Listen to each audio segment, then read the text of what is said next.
Hello, अस्सलाम वालेकुम। वालेकुम अस्सलाम। कैसे हैं आप सब? ठीक है सर। वालेकुम सलाम। वालेकुम अस्सलाम। सबसे पहले आप सबको कॉन्ग्रेचुलेशंस कि आप लोग क्वार्टर थ्री हम लोग बैच क्वार्टर 3 के अंदर आ चुके हैं। डेफिनेटली आप लोग 1 और 2 क्लियर आ करके आ चुके होंगे माशाल्लाह से। जी सर। Very good. ओके, तो स्टार्ट करने से पहले हम लोग ये करेंगे कि थोड़ा सा देखते हैं कि अभी हम लोग कहाँ पे खड़े हुए हैं इस कोर्स के यूसुफ आउटसाइड सर के। हैं सर आप? अच्छा, सॉरी। हाँ, मैं अपना इंट्रोडक्शन दे देता हूँ। मेरा नाम यूसुफ है। जी ठीक है। सर। आवाज से तो सर हम समझ गए थे। जबरदस्त जबरदस्त। मुझे ये बताएं कि अभी तक हमने जितना पढ़ा उससे कोई फायदा वायदा हुआ हमें? आप लोगों ने यस सर काम हुआ है। स्टार्ट किया कोई? Good good. कुछ काम वाम स्टार्ट किया, मतलब फ्रीलांसिंग या कुछ ऐसा देखना स्टार्ट किया आप लोगों ने? नो बिल्कुल सर। एक ना छोटा सा प्रोजेक्ट मिला हुआ है हमें अभी। हम्म। तो उस पर हो रहा है काम। वो है नेक्स्ट पर। जबरदस्त जबरदस्त। देखिए, अच्छा है, ये अच्छी चीज है। प्रोजेक्ट छोटा बड़ा नहीं होता। एक्चुअली ये आपका एक्सपीरियंस है। ठीक है। तो ये एक्सपीरियंस गेन करना होता है। तो डेफिनेटली जब इनिशियली हम काम करते हैं तो छोटे प्रोजेक्ट्स ही होते हैं हमारे पास। कोई ऐसा नहीं होगा कि आपको कोई ह्यूज प्रोजेक्ट फर्स्ट गो में ही दे देगा। तो छोटा बड़ा कुछ नहीं होता, बस ये एक्सपीरियंस है। जब माइक म्यूट कर देना प्लीज।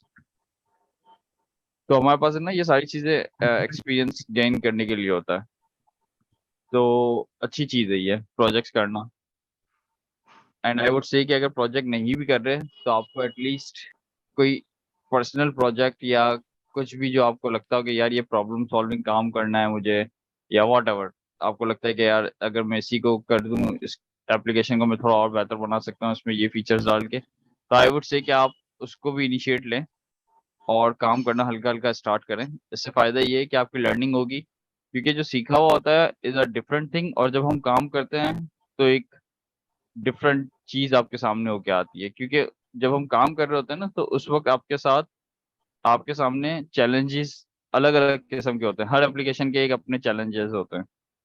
तो मैं हमेशा से यही कहूंगा कि आप लोग कोशिश करें इस तरीके से कि छोटा सा एक प्रोजेक्ट सोचें और 2-3 दोस्त मिलके उस प्रोजेक्ट को लेके चलें, आपस में काम करें, तो वो ज़्यादा बेहतर होता है।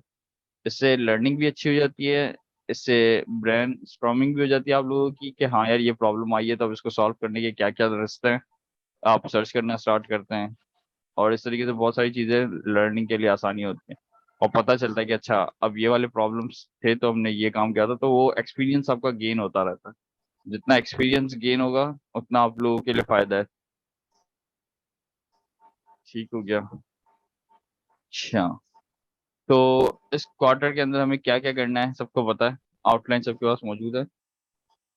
Yes yes sir. वो आउटलाइन है सर। वो है ग्राफ क्यू एल। तो ना सिर्फ हम्म। उसमें यही चीज दी गई है। क्लाइंट एंड पर और सर्वर एंड पर भी है।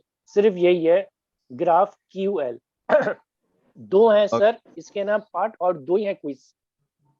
ठीक है और ना ठीक बुक है। भी रिकमेंड कर दिए, वो हम ना पढ़ तो रहे हैं, लेकिन सर ये ना अपोलो जो है ये थोड़ा सा क्लियर नहीं हो पा रहा था। मसला नहीं है, मसला नहीं। हाँ, इसको अभी तो जरा सा अस्सलाम देखिएगा। वालेकुम। सर देखेंगे उसमें जो इंशाल्लाह। बुक रिकमेंड सर उसमें जो बुक्स रिकमेंड किए ना, एक क्या कहते हैं, ग्राफ क्यूएल की और गेट्स बाय की, सर वो बुक जो है ना पीडीएफ में पोर्टल पे मौजूद नहीं है, उसका लिंक दिया हुआ है।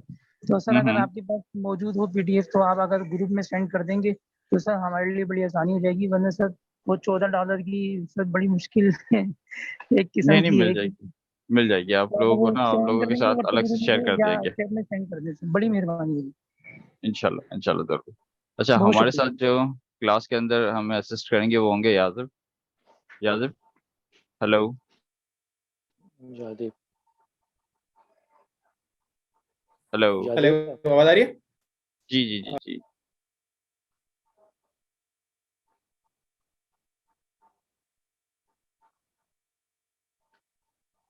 Hello Yadev, are you there? I think शायद अभी ज्वाइन करेंगे या तो उनका सर ऑडियो यहाँ पे एक कनेक्शन। सवाल है सर। जी जी जी, बोलिए सवाल। हम सर पहली हम क्लास में यही सारी डायरेक्टली चीजें ग्राफ देखते हैं। क्यूएल जो है ना सर जो हेलो। शुरू कर रहे हैं, अगर हम सर आवाज आ रही है database आपको? start करें तो। एक डायरेक्टली साथ हम ग्राफ क्यूएल से स्टार्ट नहीं करेंगे, अब कोई मसला नहीं है। जी जी, आवाज आ रही है यार।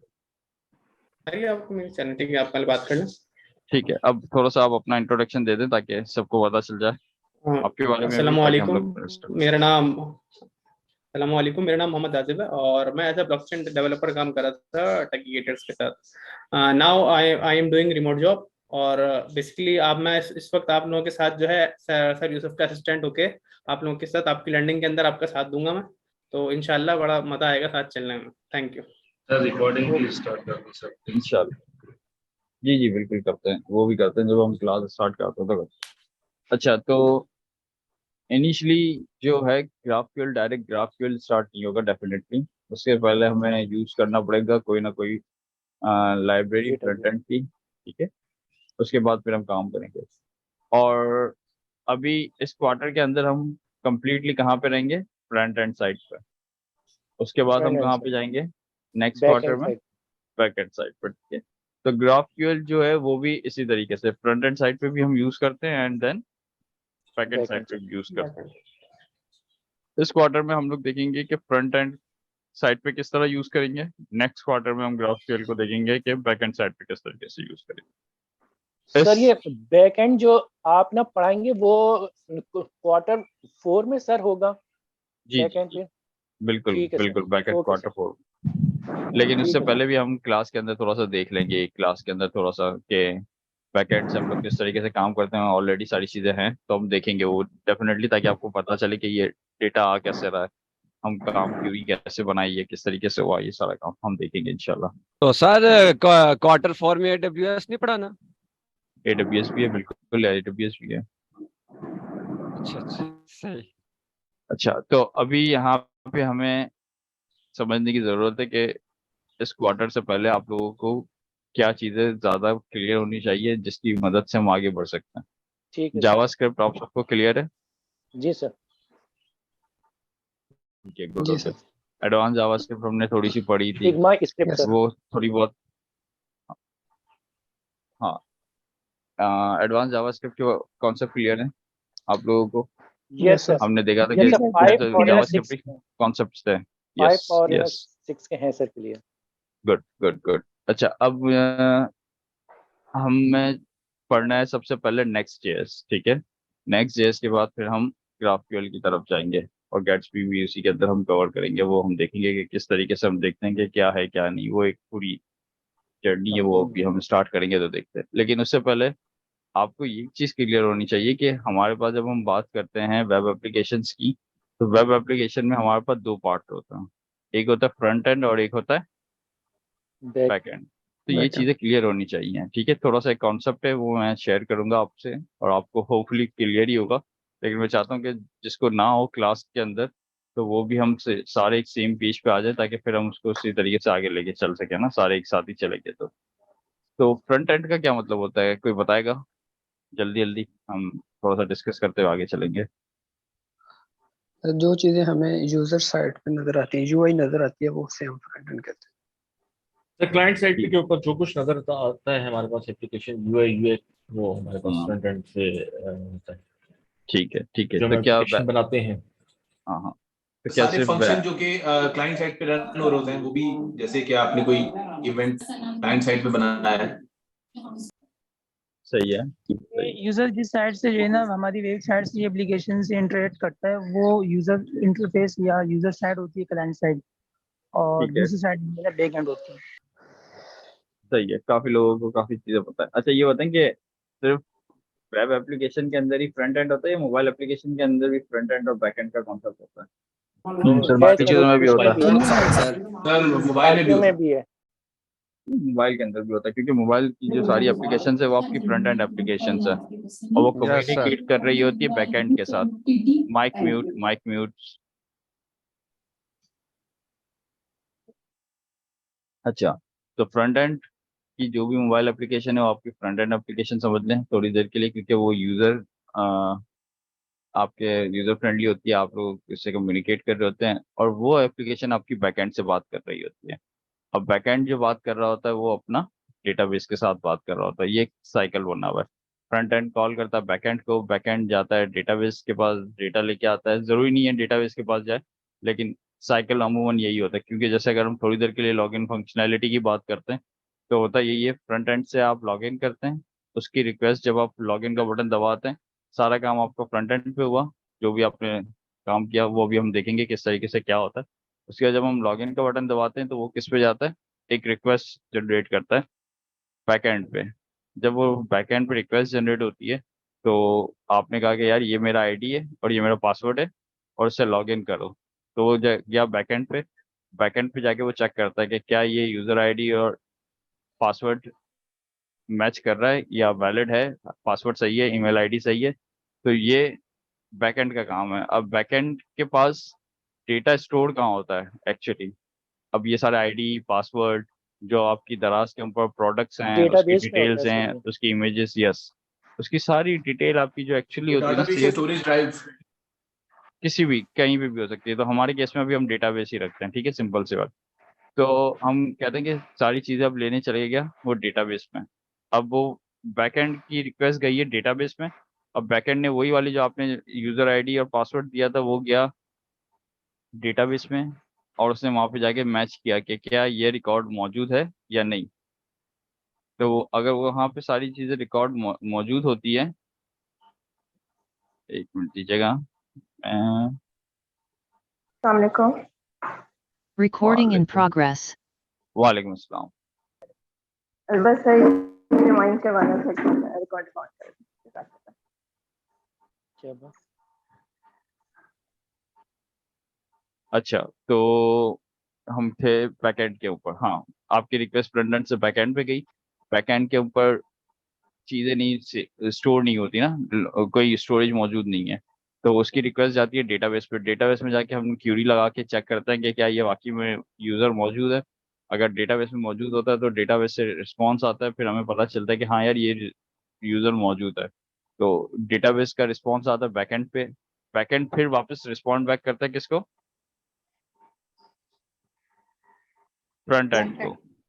जी, फ्रंट एंड को रिस्पॉन्स बैक करता है, फिर आपको पता चलता है कि ये वैलिड यूज़र है या नहीं। अगर वैलिड यूज़र होता है तो फिर आपने फंक्शनैलिटी जो लिखी हुई है वो फ्रंट एंड पे कर दी है कि यार अगर ये वैलिड यूज़र है तो उसको कहाँ पे लेके चले जाओ, इसके डैशबोर्ड पे या तो होम पेज के ऊपर, वॉटएवर।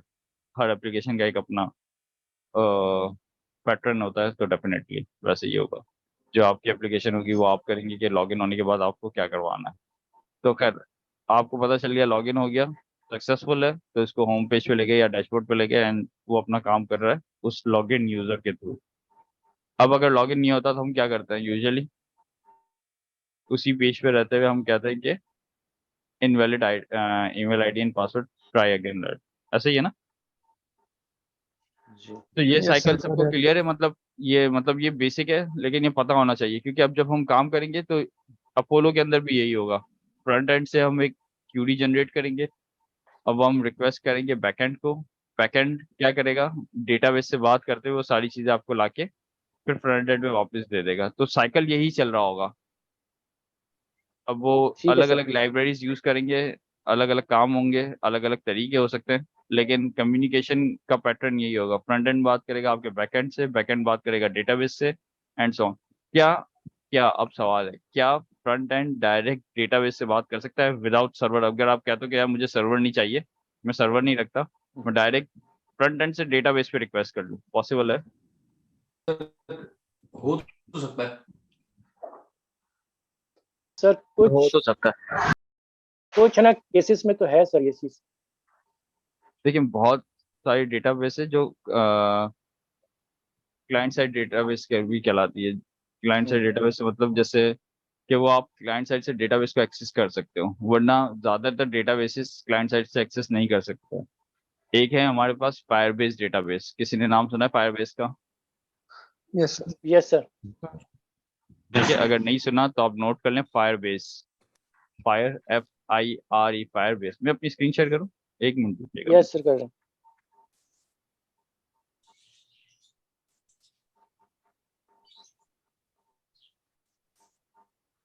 ओके, मेरी स्क्रीन विजिबल हो तो मुझे बताइएगा था।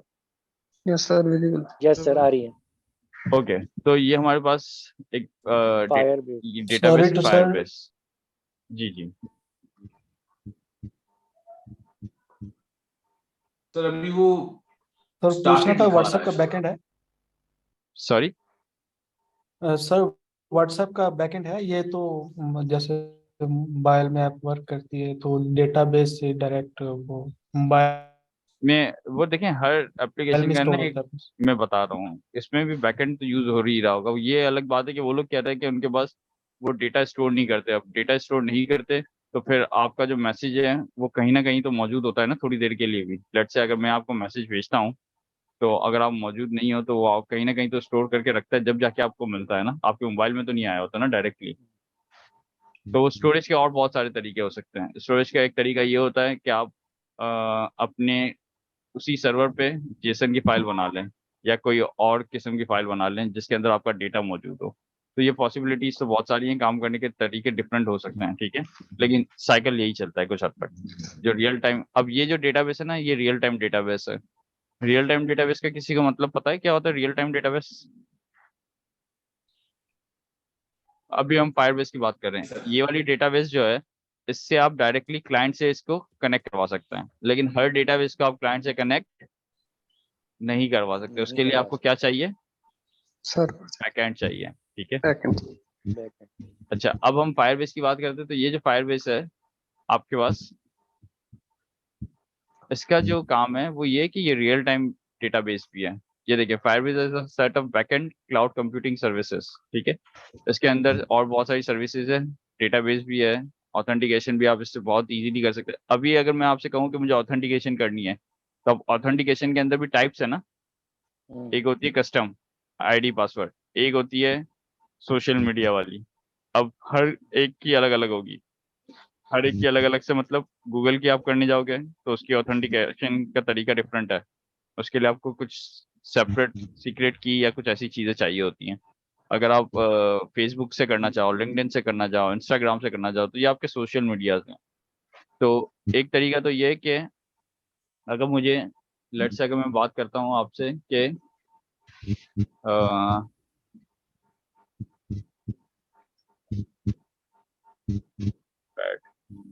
एक मिनट देगा, मैं VS कोड ओपन करूँ ताकि थोड़ी सी कम्युनिकेशन और हाँ और एंड में आप लोगों को नोट्स भी मिल जाएंगे।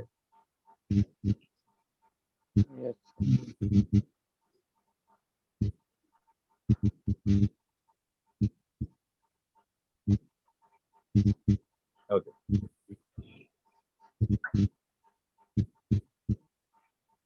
हम बात करते हैं ऑथेंटिकेशन की थोड़ी देर के लिए। ऑथेंटिकेशन कितने तरीके से होती है आपको पता है ना?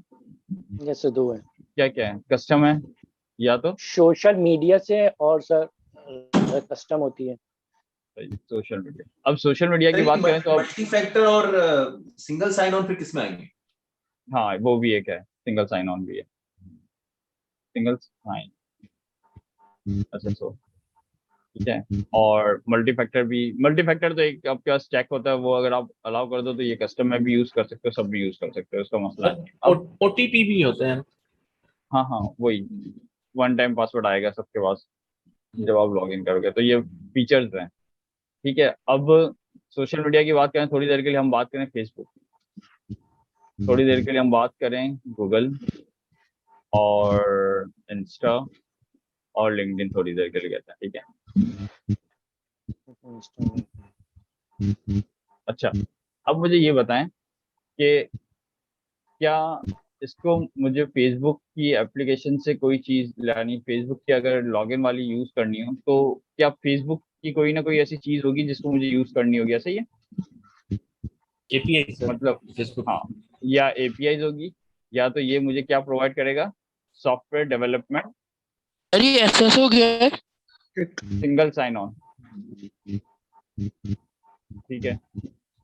सिंगल साइन ऑन में यूजुअली यही होता है कि आप ईमेल डालते हो, लॉगिन करते हो, ईमेल पे लिंक आता है, आप उस पर क्लिक करते हो एंड लॉग इन। पासवर्ड वगैरह की जरूरत नहीं है आपको, ठीक है। तो यही काम, या तो एपीआई बहुत कम होगी सबकी, ज्यादातर क्या मौजूद होगा सबके आपके पास, एसडीके। एसडीके का क्या मतलब है? सॉफ्टवेयर डेवलपमेंट किट, ठीक है, सॉफ्टवेयर डेवलपमेंट।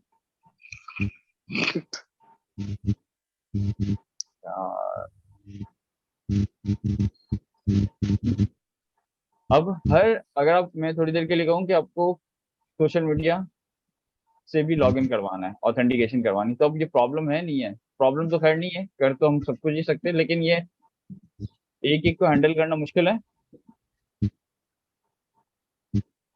ना। फेसबुक के लिए फिर फेसबुक इंटीग्रेट करनी पड़ेगी, गूगल के लिए गूगल इंटीग्रेट करना पड़ेगा, इंस्टाग्राम तो इंस्टाग्राम, लिंक्डइन तो लिंक्डइन का अलग होगा।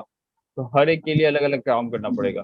तो एक तरीका ये भी है कि फायरबेस जो है ना, ये आपको बहुत अच्छी फैसिलिटी देता है ऑथेंटिकेशन के लिए भी। तो इसमें अगर आपने इंटीग्रेट कर दिया तो ये सारी चीजें खुद ही हैंडल कर लेता है। हाँ, लेकिन यहाँ की डेफिनेटली इसको इंटीग्रेट करने के लिए आपको कोई ना कोई एपीआई की ये होती है, या तो क्या मिलेगी आपको, एप्लीकेशन की या सीक्रेट एपीआई की, या इस तरीके से कुछ भी ना। हर एक प्लेटफॉर्म में अलग अलग नाम से सारी चीजें चल रही होती है। तो फेसबुक की आपको लेनी है, गूगल की लेनी है, इंस्टाग्राम की लेनी है, लिंक्डइन की लेनी है, सिर्फ आपको इंटीग्रेट वो वाले लिंक्स किस में ऐड कर देने हैं आपको, फायरबेस के अंदर, ठीक है। फायरबेस के अंदर जैसे ही आप ऐड कर देंगे तो ये आपका आधे से ज्यादा काम हो जाता है, ठीक है। ये मैं आपको सजेशन बता रहा हूँ कि ये लोग इस तरीके से करते हैं। तो फायरबेस बहुत अच्छा है, रियल टाइम डेटाबेस। अब रियल टाइम डेटाबेस क्या है ऑथेंटिकेशन के अलावा? ये तो बहुत थोड़ी सी जिंदगी हमारे लिए आसान कर देता है कि अलग अलग एसडीके से इंटीग्रेट करने से अच्छा है फायरबेस इंटीग्रेट कर दो, और फायरबेस के कंसोल में इसका एक डैशबोर्ड होता है, डैशबोर्ड में जाके ये सारे ऑप्शंस देता है। मुझे अभी असल में ये मेरा लैपटॉप अभी कंपनी वाला लैपटॉप है, तो इसमें सारी चीजें लॉगिन नहीं है, तो अभी मैं इसको नहीं कर सकता, लेकिन आप लोग करके देखिएगा, ठीक है। तो यार होगा तो फिर नेक्स्ट टाइम एक दफा दिखा दूंगा उसका डैशबोर्ड, तो आपको पता चलेगा कितना आसान है। आप लोग जरूर देखिएगा, ये आप अपना टारगेट में डालेंगे, फायरबेस पे आप लोगों को साइन अप करना है, और साइन अप करने के बाद इसका डैशबोर्ड थोड़ा सा विजिट करके देखिएगा। तो एक हमें आगे जाके हमें एक और चीज पढ़नी है, क्लाउड फंक्शंस। हम क्लाउड फंक्शंस, हाँ, ये जो क्लाउड फंक्शंस है, ये इसके जो फायरबेस के क्लाउड फंक्शंस है, ये गूगल के क्लाउड फंक्शंस होते हैं। किसके फंक्शंस होते हैं ये? गूगल के क्लाउड फंक्शन, क्योंकि फायरबेस जो प्रोडक्ट है वो किसकी है? गूगल की है, ठीक है। हम जो पढ़ेंगे आगे जाके नेक्स्ट क्वार्टर में, वो पढ़ेंगे एडब्ल्यूएस का क्लाउड फंक्शंस। और एडब्ल्यूएस के क्लाउड फंक्शंस को हम क्या कहते हैं?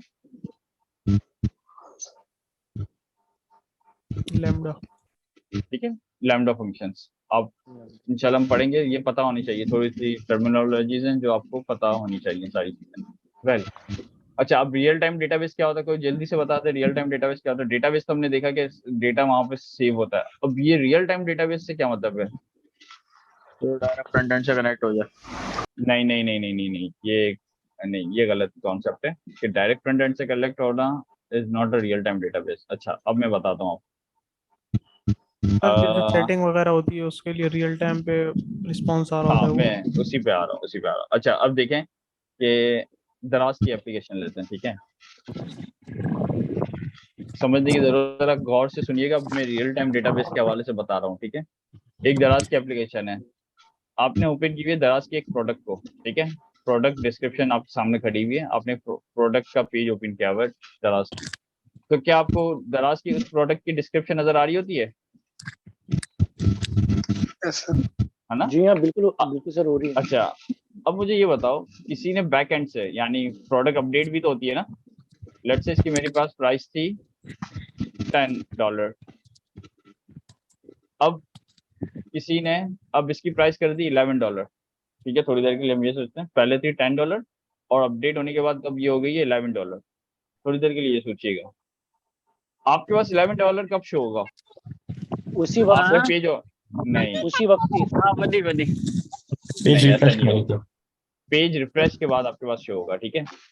अब देखिएगा, ये उसी वक्त नहीं होगा, क्योंकि रियल टाइम नहीं चल रहा वहां पे। मैं यही समझाने की कोशिश कर रहा था कि एक आपने पेज ओपन किया हुआ है दराज में सर। हाँ, एक एग्जांपल दे रहा हूँ, ठीक है। मैं रियल टाइम की एग्जांपल दे रहा हूँ कि ऐसा होता है, मैं बता रहा हूँ अभी आता हूँ। ठीक है। तो हमने ये प्रोडक्ट की डिस्क्रिप्शन डाली है, पहले प्राइस थी $10, तो आपका पेज ओपन है, $10 आपके सामने नजर आ रहा है कि हाँ यार $10 पे है। अब मैंने पीछे से जाके इसको क्या कर दिया, $11। आपके पास फॉरन $11 नजर नहीं आएगा, आपके पास कब नजर आएगा, जब मैं इस पेज को क्या कर दूंगा, एक दफा रिफ्रेश। रिफ्रेश करूँ। जब मैं रिफ्रेश सर करूंगा तो काइंडली वापस जूम कर दें window please. Enough sir, thank you. Okay. तो अब होगा क्या कि जब मैं रिफ्रेश करूंगा तब वापस एपीआई कॉल जाएगी, फिर सर्वर से वापस अपडेटेड डेटा आएगा। जब अपडेटेड डेटा आएगा तो उस वक्त मुझे क्या मिलेगा, $11। अब हम देखते हैं रियल टाइम डेटाबेस से रिलेटेड बात। रियल टाइम क्या होता है, थोड़ी देर के लिए हम चैट को देखते हैं। क्या चैट के अंदर ऐसा होता है कि मैं आपके साथ चैट कर रहा हूँ और आपने मुझे कुछ चैट में लिख के दिया, तो क्या मुझे उसको रिफ्रेश करना पड़ता है? नहीं वो तो रियल टाइम आपके सामने आ रहा होता है ना। फेसबुक की बात करें, अच्छा सर, मेरा एक सवाल है इसके अंदर। एक मिनट, फेसबुक की बात करें, फेसबुक के ऊपर जब आप किसी को लाइक करते हैं तो आपको फौरन पता चलता है किसी ने लाइक किया है। जी सर। किसी ने कमेंट किया तो उसी वक्त फौरन आपको पता चलता है कमेंट आया है। जी ये रियल टाइम काम हो रहा है। यार माइक म्यूट कर दो दोस्त, बहुत शोर आ रहा है। याजिब प्लीज सबको म्यूट कर दो यार।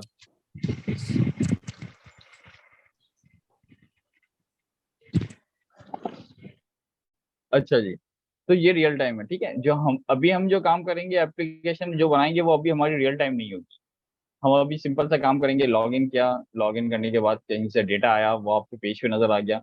अब आपने लेट से थोड़ी देर के लिए कहीं से चेंज किया तो आपके पास फॉरन रिफ्लेक्ट नहीं होगा चेंज हुआ, आपको पेज रिफ्रेश करना पड़ेगा। अभी तक हम जैसे HTML CSS के अंदर भी करते थे ना, HTML CSS के अंदर क्या करते थे, फाइल के अंदर हम चेंजेस करते थे, सेव करते थे, पेज रिफ्रेश करते थे, तब जाके आपके पास अपडेटेड कोड आता था। ऐसा ही था ना। अब यही थोड़ी देर के लिए सोचें कि यही अगर आपके साथ डेटाबेस में कनेक्ट होता, आपने कुछ काम किया, डेटाबेस से डेटा आके आपको शो हो रहा है, अब आपने डेटाबेस में जाके कुछ चेंज कर दिया, अब आप रिफ्रेश करोगे, जब तक रिफ्रेश नहीं करोगे, जब तक नई रिक्वेस्ट नहीं जाएगी, जब तक आपके पास अपडेटेड कोड नहीं आएगा।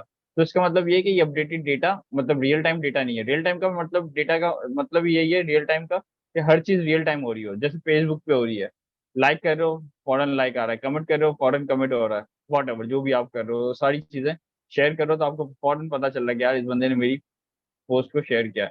तो ये सारा काम रियल टाइम चल रहा है। जो फेसबुक है वो आपका रियल टाइम है, ठीक है। दराज काफी हद तक रियल टाइम नहीं है। बहुत सारी जैसे प्रोडक्ट की डिस्क्रिप्शन है, अगर कोई बंदा उस वक्त जाके प्रोडक्ट में चेंज कर दे तो फिर आपको पेज रिफ्रेश करना पड़ता है, तब जाके ये काम होता है, ठीक है। ये एक एग्जांपल थी रियल टाइम डेटाबेस की। रियल टाइम डेटाबेस हमारे पास अभी हमने जो देखी है फायरबेस। फायरबेस क्या रियल टाइम डेटाबेस है? सर आपकी विंडो शो नहीं हो रही, आप स्क्रीन शेयर कर दो। स्क्रीन शेयर है ऑलरेडी। क्या स्क्रीन शेयर नहीं है आप लोगों के पास? हमारे पास तो आ रही। हो रही है सर हमारे पास। ठीक है, क्योंकि कुछ लोग चैट पे बोल रहे हैं, स्क्रीन शेयर नहीं हो रही। मैं स्टॉप करके वापस शेयर कर देता हूँ, 1 मिनट दीजिएगा, अगर ऐसा ही है तो नहीं।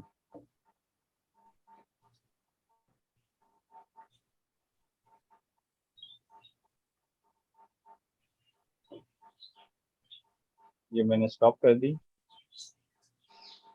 और अब मैं वापस शेयर करने जा रहा हूँ। जरा मुझे बताइएगा, अब विजिबल हो सबके पास तो? Yes sir. यस सर, हो गई है, स्क्रीन आ रही है। आ रही है, गुड गुड हो गया।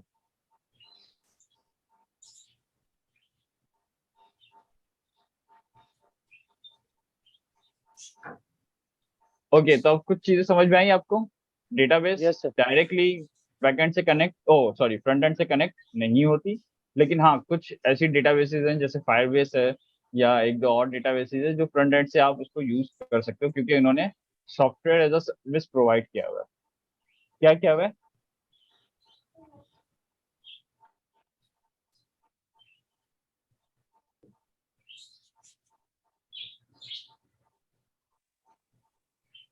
Software as a service. तो इन्होंने सॉफ्टवेयर को एज अ सर्विस प्रोवाइड किया हुआ है, इसलिए आप इसको यूज कर सकते हैं।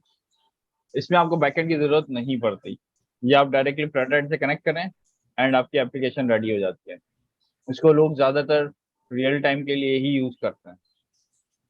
जहाँ पे रियल टाइम से मुराद वायर बेस्ड मसलन मसलन चैटिंग एप्लीकेशंस और इन चैट चीजों में यूज एप्लीकेशन हो गई, हाँ चैट एप्लीकेशन हो गई, ये आपके मोबाइल एप्लीकेशन के अंदर बहुत ज्यादा यूज होती है। इसकी मोबाइल एप्लीकेशन में हम फायरबेस की एक और चीज यूज करते हैं, किसी को अगर पता हो क्या यूज करते हैं? Web socket notifications. जो आपको मोबाइल पे नोटिफिकेशन आती है, पुश नोटिफिकेशन। Push notification. हाँ, तो इसको हम क्या, गूगल ऐसे ही कुछ नाम है, गूगल, एक मिनट देख लेते ना तो आपके साथ।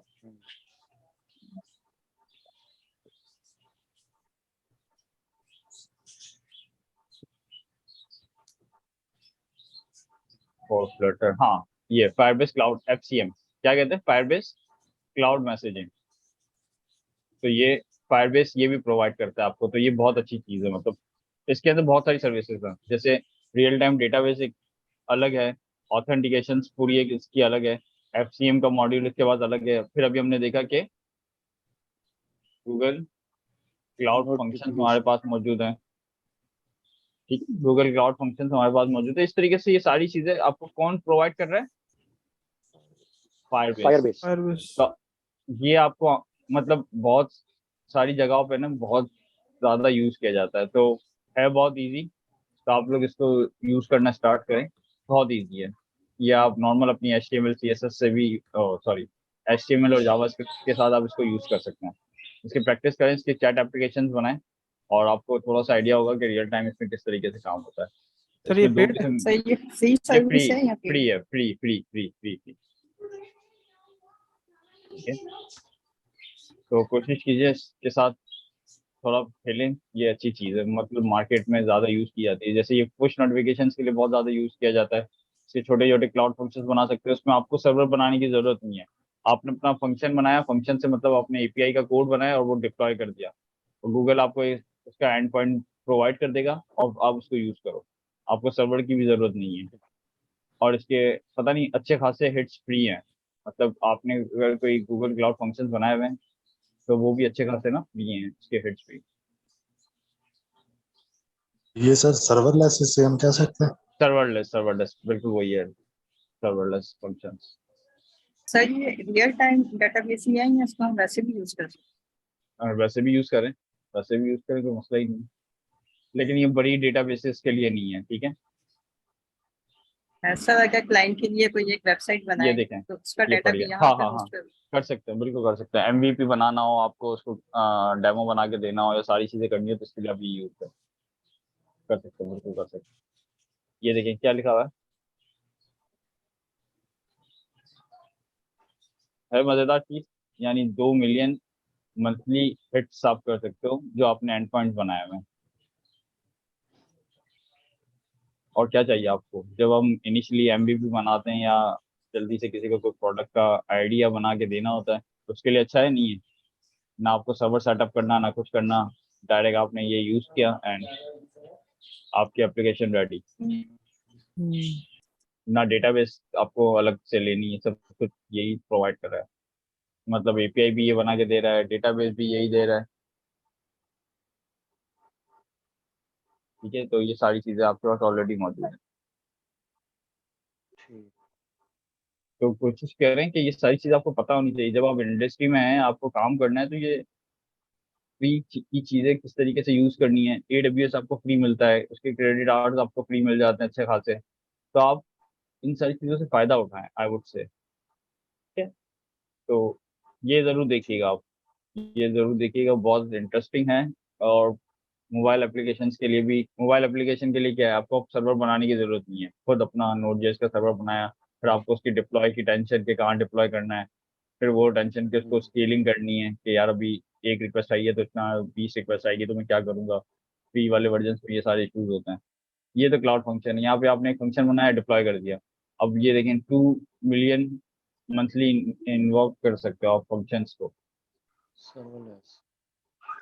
सर ये जो कोडलेस प्रोग्रामिंग होती है, थोड़ा सा ये मेरे हाथ से हटके सवाल होगा, या पावर एप्स होते हैं, ये प्रोफेशनल या फुल स्केल वेब एप्लीकेशन के लिए सही रहते हैं, या हमें इसी का सहारा लेना पड़ेगा? मैं अभी भी वापस वही कह रहा हूँ, हाँ मैं अभी भी वही बात कह रहा हूँ कि हर चीज का एक अपना काम करने का है कि कब क्या यूज करना है, ये आपको पता होना चाहिए। ठीक है, अभी जैसे मैं अभी थोड़ी देर के लिए आपसे कह रहा हूँ कि ये क्लाइंट को एमवीपी बना के देना है, जल्दी से प्रोडक्ट खड़ा करना है दिखाने के लिए, इन्वेस्टर को पिच करना है आइडिया। तो इंस्टेड ऑफ कि आप एक सर्वर बनाओ, उसको डिप्लॉय करो, उसकी हैंडलिंग करो, डेटाबेस लो, डेटाबेस के साथ उसकी कनेक्शन चाहिए, फिर सारे काम करने हैं रियल टाइम के लिए आपको। अगर आप लेट्स से अगर थोड़ी देर के लिए हम बात करें कि मंगो डीबी यूज कर रहे हैं या सीक्वल डीबी यूज कर रहे हैं या माई सीक्वल डीबी यूज कर रहे हैं, तो वो रियल टाइम डेटाबेस नहीं है।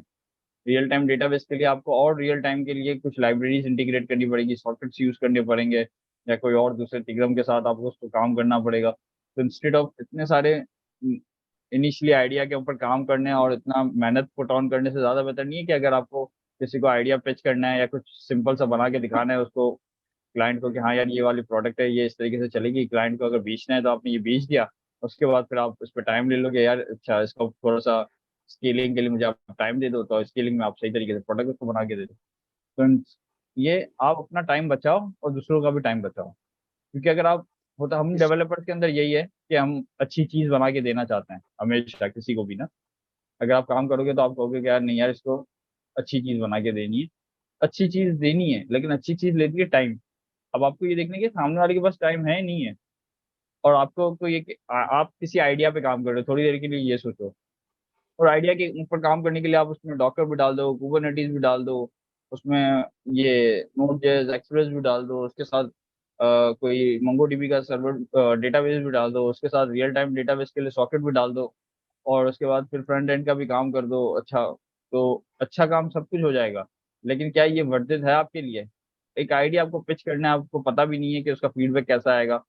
फीडबैक अच्छा आएगा तो फिर डेफिनेटली क्लाइंट भी रुकेगा थोड़ा, आप क्लाइंट से टाइम ले सकते हो कि यार ये तो मैंने एमवीपी बनाया था अभी प्रोडक्ट को दिखाने के लिए। और लोग यही करते हैं, जो आइडिया पिच करने जाते हैं, जो पैसे ये लोग उठाते हैं, जो रेस करते हैं ये लोग अपनी अमाउंट्स को, वो इसी तरीके से करते हैं, पूरी प्रोडक्ट बना के थोड़ी आते हैं। बहुत से तो सिर्फ और सिर्फ प्रेजेंटेशन बना के जा रहे होते हैं, बहुत से ये छोटा सा एमवीपी बना के चले जाते हैं कि हाँ यार सामने वालों को ये प्रोडक्ट चलती हुई नजर आ जाए। तो ये सारी तरीके हैं, कितना टाइम इन्वेस्ट प्रोटो करना है। जी सर। प्रोटोटाइप बना दिया आपने, एमवीपी प्रोटोटाइप बना बना दिया। देंगे ना सर हम। बिल्कुल ठीक है सर, ये बिल्कुल। उसके लिए फायर बेस सही है फिर। जैसे मोबाइल की एप्लीकेशन बनाई आपने, मोबाइल की एप्लीकेशन के अंदर पुश नोटिफिकेशन चाहिए, या तो खरीदो या तो इसका एफसीएम यूज कर लो, फ्री है। ठीक है, तो इस तरीके से बहुत सारी चीजें होती है जो प्रोटोटाइप आपको, पे बनाना। जब आप इंडस्ट्री में होते हो तो आपको ये पता होनी चाहिए कि किस तरीके से शॉर्ट तरीके से कितना जल्दी हम काम निकाल सकते हैं, क्योंकि हम सर यहाँ पे डेवलपर एक एज अ। सवाल है। हम्म। सर हम तो जा रहे हैं डेवलपमेंट फील्ड के अंदर, तो हमारे पास जो प्रॉब्लम सॉल्विंग की या डिजाइनिंग की टीम अलहदा से होगी, तो ये काम तो उसके जिम्मे है। हमारे पास तो एक प्रोटोटाइप या कोई डिजाइन बना हुआ आएगा, हमने उसके मुताबिक उसको डेवलप करना है एक स्टैक के ऊपर। तो इसके बारे में क्या राय है आप आपकी? अपने आप को लिमिटेड क्यों रखते हैं? क्या आपको आ सकता है तो आप किसी और के साथ बैठ के डिस्कस नहीं कर सकते कि यार ये इसको ऐसा नहीं ऐसा करें तो ज्यादा बेहतर है? तो ये स्किल्स ही तो पैदा करनी है हमें। अगर आप यही सोचो कि ये सारा काम दूसरा करके आपको देगा और आपको सिर्फ डेवलपमेंट करनी है, फिर तो मसला ही है। फिर आप फ्रीलांसिंग कैसे करोगे? फिर आप टीम को लीड कैसे करोगे? ये सब वो सर कोई प्रोजेक्ट बनवाएं फ्रीलांसिंग इसमें ये सारी चीजें में तो सर, वन फ्रीलांसिंग में वन तो बाय सर सबसे पहले सर हमें कोई भी ना प्रोटोटाइप ही देना पड़ता है सर। मतलब कोई चीज ना दिखाए बिना बगैर आगे काम नहीं चल रहा होता है, और उसके लिए भी बहुत ही शॉर्ट टाइम होता है हमारे पास, ऐसे ही है, सही है, एक दो बिल्कुल दिन ऐसे ही से है। ये ज्यादा डिपेंड नहीं करता है होता ना है। अब। हाँ, फ्रीलांसिंग के अंदर भी डिपेंड करता है, बहुत सा प्रोजेक्ट एक बना हुआ प्रोजेक्ट आता है, आपको उसको लेके चलना होता है, या किसी का आइडिया आ रहा होता है। तो किसी का आइडिया जब आता है तो उसके बाद उसको बजट हमेशा कम ही होगा, वो आपको इतना बजट नहीं हाँ देगा कि आपको ये सारी चीजें करनी। तो आप जो अपना बजट, अगर आप कहोगे कि मुझे ये सारी चीजें इसको करके देनी है, आप जो बजट बताओगे उस बजट में वो कभी आपके पास आएगा ही नहीं वापस, क्योंकि वो खुद आपके पास आइडिया लेके आया है, जो आइडिया उसके जहन में, अभी उसको भी नहीं पता कि वो कितना आगे बढ़ेगा उसको। अगर आपका आइडिया होगा तो आपको यही लगता है कि यार ये सबसे अच्छा आइडिया है, ये बहुत आगे जाएगा, लेकिन असल पता कब चलता है? जब वो मार्केट में आता है, उसका फीडबैक आता है, फिर आपको पता चलता है अच्छा ये नहीं, इसमें ये करना है, अच्छा ये नहीं होना चाहिए, ये होना चाहिए। कभी कभार तो जो प्रोडक्ट किसी ने सोचा होता है वो प्रोडक्ट रहता ही नहीं है, एंड रिजल्ट इसका फिर कुछ और ही हो जाता है चेंज करने के बाद। ऐसा भी होता है, बहुत सारे प्रोडक्ट्स ऐसे भी होते हैं कि आपने जो सोचा है वो प्रोडक्ट लॉन्च की, फिर मार्केट से फीडबैक मिलता है कि आप उसको उसी तरीके से चेंज करते रहे, तो आपका जो एक्चुअल प्रोडक्ट होता है कभी कभार वो एंड रिजल्ट के अंदर वो एक्चुअल प्रोडक्ट ही नहीं होता, लेकिन वो प्रोडक्ट चल रहा होता है। तो ठीक। डिपेंड करती है ये सारी चीजें छोटी छोटी ना। चलो, तो काफी हद तक चीजें क्लियर है जो अभी तक डिस्कशन कर रहे हैं, तो ऐसी चीज जो समझ में ना आई हो। नहीं सर, ओके है सर, ओके, अभी तो तक हमें ओके है। हाँ, तो अपने टारगेट लिस्ट में क्या डालना है आपको? फायर बेस सर एक फायर बेस, सही है। हमें डालना हाँ है अच्छा, सबसे पहले, हाँ, और ये जो क्योंकि गूगल क्लाउड फंक्शन है ये सिर्फ और सिर्फ मोबाइल्स के लिए नहीं होते हैं, ये भी मैं क्लियर कर दूं। ये सिर्फ मोबाइल एप्लीकेशन के लिए नहीं है, ये किसके लिए होता है? वेब क्या आप एप्लीकेशंस के लिए। कभी देखा वेब एप्लीकेशन में नोटिफिकेशन देखी आपने आते हुए? यस, यस सर आती हैं। आती है ना नोटिफिकेशन? हाँ। तो वो कहाँ से आती है? उसके लिए हमें कोई ना कोई क्लाउड सर्वर चाहिए होता है, तो आपके पास ये ऑलरेडी मौजूद है आपकी। सॉरी, ये मैंने यहाँ पे गलत लिख दिया, माय बैड, यहाँ पे आना चाहिए आपसे। ठीक है, और कुछ जो अभी तक हमारी डिस्कशन में समझ में ना आया हो तो मैं इसको भी आगे लेते हुए फिर आगे चलते हैं थोड़ा सा और एक स्टेप। यस सर ठीक है।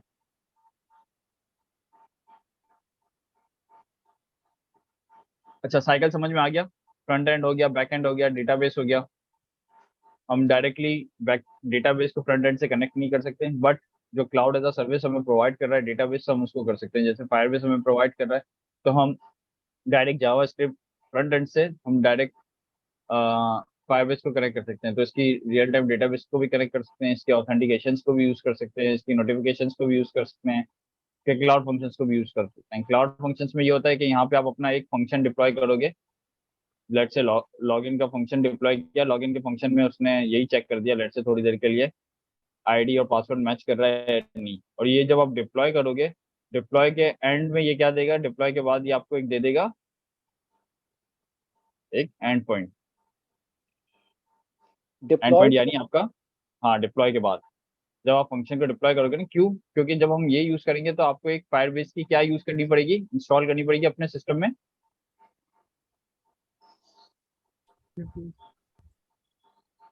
CLI। CLI। सारा काम, मोस्टली काम आपका CLI की मदद से कमांड फॉर्म से ही हो जाता है। ठीक है, तो आपने अपने VS कोड में अपना फंक्शन बनाया, आपने इनिट कर दिया, फायरबेस को इनिट करोगे तो वो क्लाउड का फंक्शन भी आपको लाके दे देगा। क्लाउड के फंक्शन में आपने कोई भी क्लाउड का फंक्शन डाला, वो आप क्या करोगे, डिप्लॉय करोगे। ये डिप्लॉय किसकी मदद से होगा आपका? CLI की मदद से। ठीक है, फायरबेस डिप्लॉय फंक्शंस, इसमें शायद मैं अगर गलत नहीं हूँ तो इसमें कमांड होती है जो हमें लिखनी पड़ेगी कमांड फॉर्म में, फायरबेस डिप्लॉय फंक्शन। और अगर मैं होस्टिंग, अच्छा मजे की चीज है कि इसके अंदर ये आपको एक फ्री की क्या चीज प्रोवाइड करता है, होस्टिंग सर्विस भी देता है। तो होस्टिंग सर्विस यूज करने के लिए होता है Firebase deploy hosting minus minus hosting, ऐसी कुछ है, लेकिन ये फायरबेस क्या है, ये फायरबेस आपकी क्या चीज है, फायरबेस की CLI। ये जब आप लाइए। CLI इंस्टॉल करते हैं तो CLI के साथ हमारे पास बहुत सारे टूल्स अवेलेबल हो जाते हैं, वो आपको बहुत सारी वो वो दे देता है, फ्लैक्स दे देता है, तो फ्लैक्स की मदद से आप बहुत सारे काम कर सकते हो। जैसे डिप्लॉय फंक्शंस डिप्लॉय करने, तो ये फंक्शन डिप्लॉय करने के लिए होस्टिंग, होस्टिंग पता है होस्टिंग क्या होती है सबको? अब ये गूगल के अंदर फायरबेस आपको होस्टिंग सर्विस भी प्रोवाइड करता है। जब आप एप्लीकेशन बनाते हो, जैसे आपने बनाई HTML CSS जावास्क्रिप्ट की वेबसाइट बनाई, HTML CSS और जावास्क्रिप्ट की वेबसाइट बनाई, ये वेबसाइट आपके सिस्टम में मौजूद है। अगर आपको कहीं डिप्लॉय करनी है ताकि आप उसको लाइव एक्सेस कर सके या आप उसका URL किसी को दे सके, तो आप क्या करोगे, उसको कहीं ना कहीं डिप्लॉय करोगे ना। यस सर, किसी सर्वर पे ठीक होस्ट है, करेंगे। किसी भी सर्वर पे होस्ट करोगे, तो ये फायरबेस आपको ये भी होस्टिंग सर्विस भी प्रोवाइड करता है। ये मजे की चीज है, फ्री की। तो आपने अगर आपकी रिएक्ट की एप्लीकेशन है, जैसे हम व्हाट्सएप पे डिप्लॉय करते थे उसी तरह ना।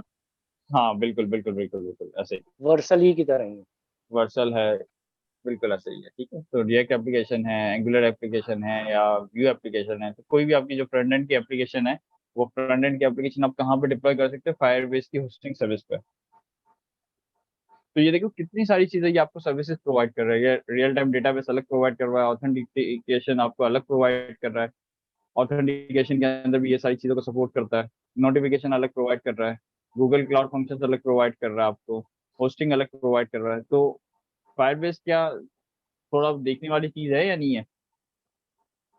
बिल्कुल है सर, बिल्कुल है ठीक है सर। ना? अब तो ये बिल्कुल देखिएगा, बहुत इंटरेस्टिंग है और ज़रूर आनी भी चाहिए। मतलब ये अगर मैं आपसे कहूँ कि मुझे सोशल मीडिया से ऑथेंटिकेशन करवानी, तो भाई आप सजेस्ट करो कि यार सोशल मीडिया पे ऑथेंटिकेशन करने जाऊंगा, एक एक एचडी को उसको इंटीग्रेट करने में मुझे टाइम लगेगा।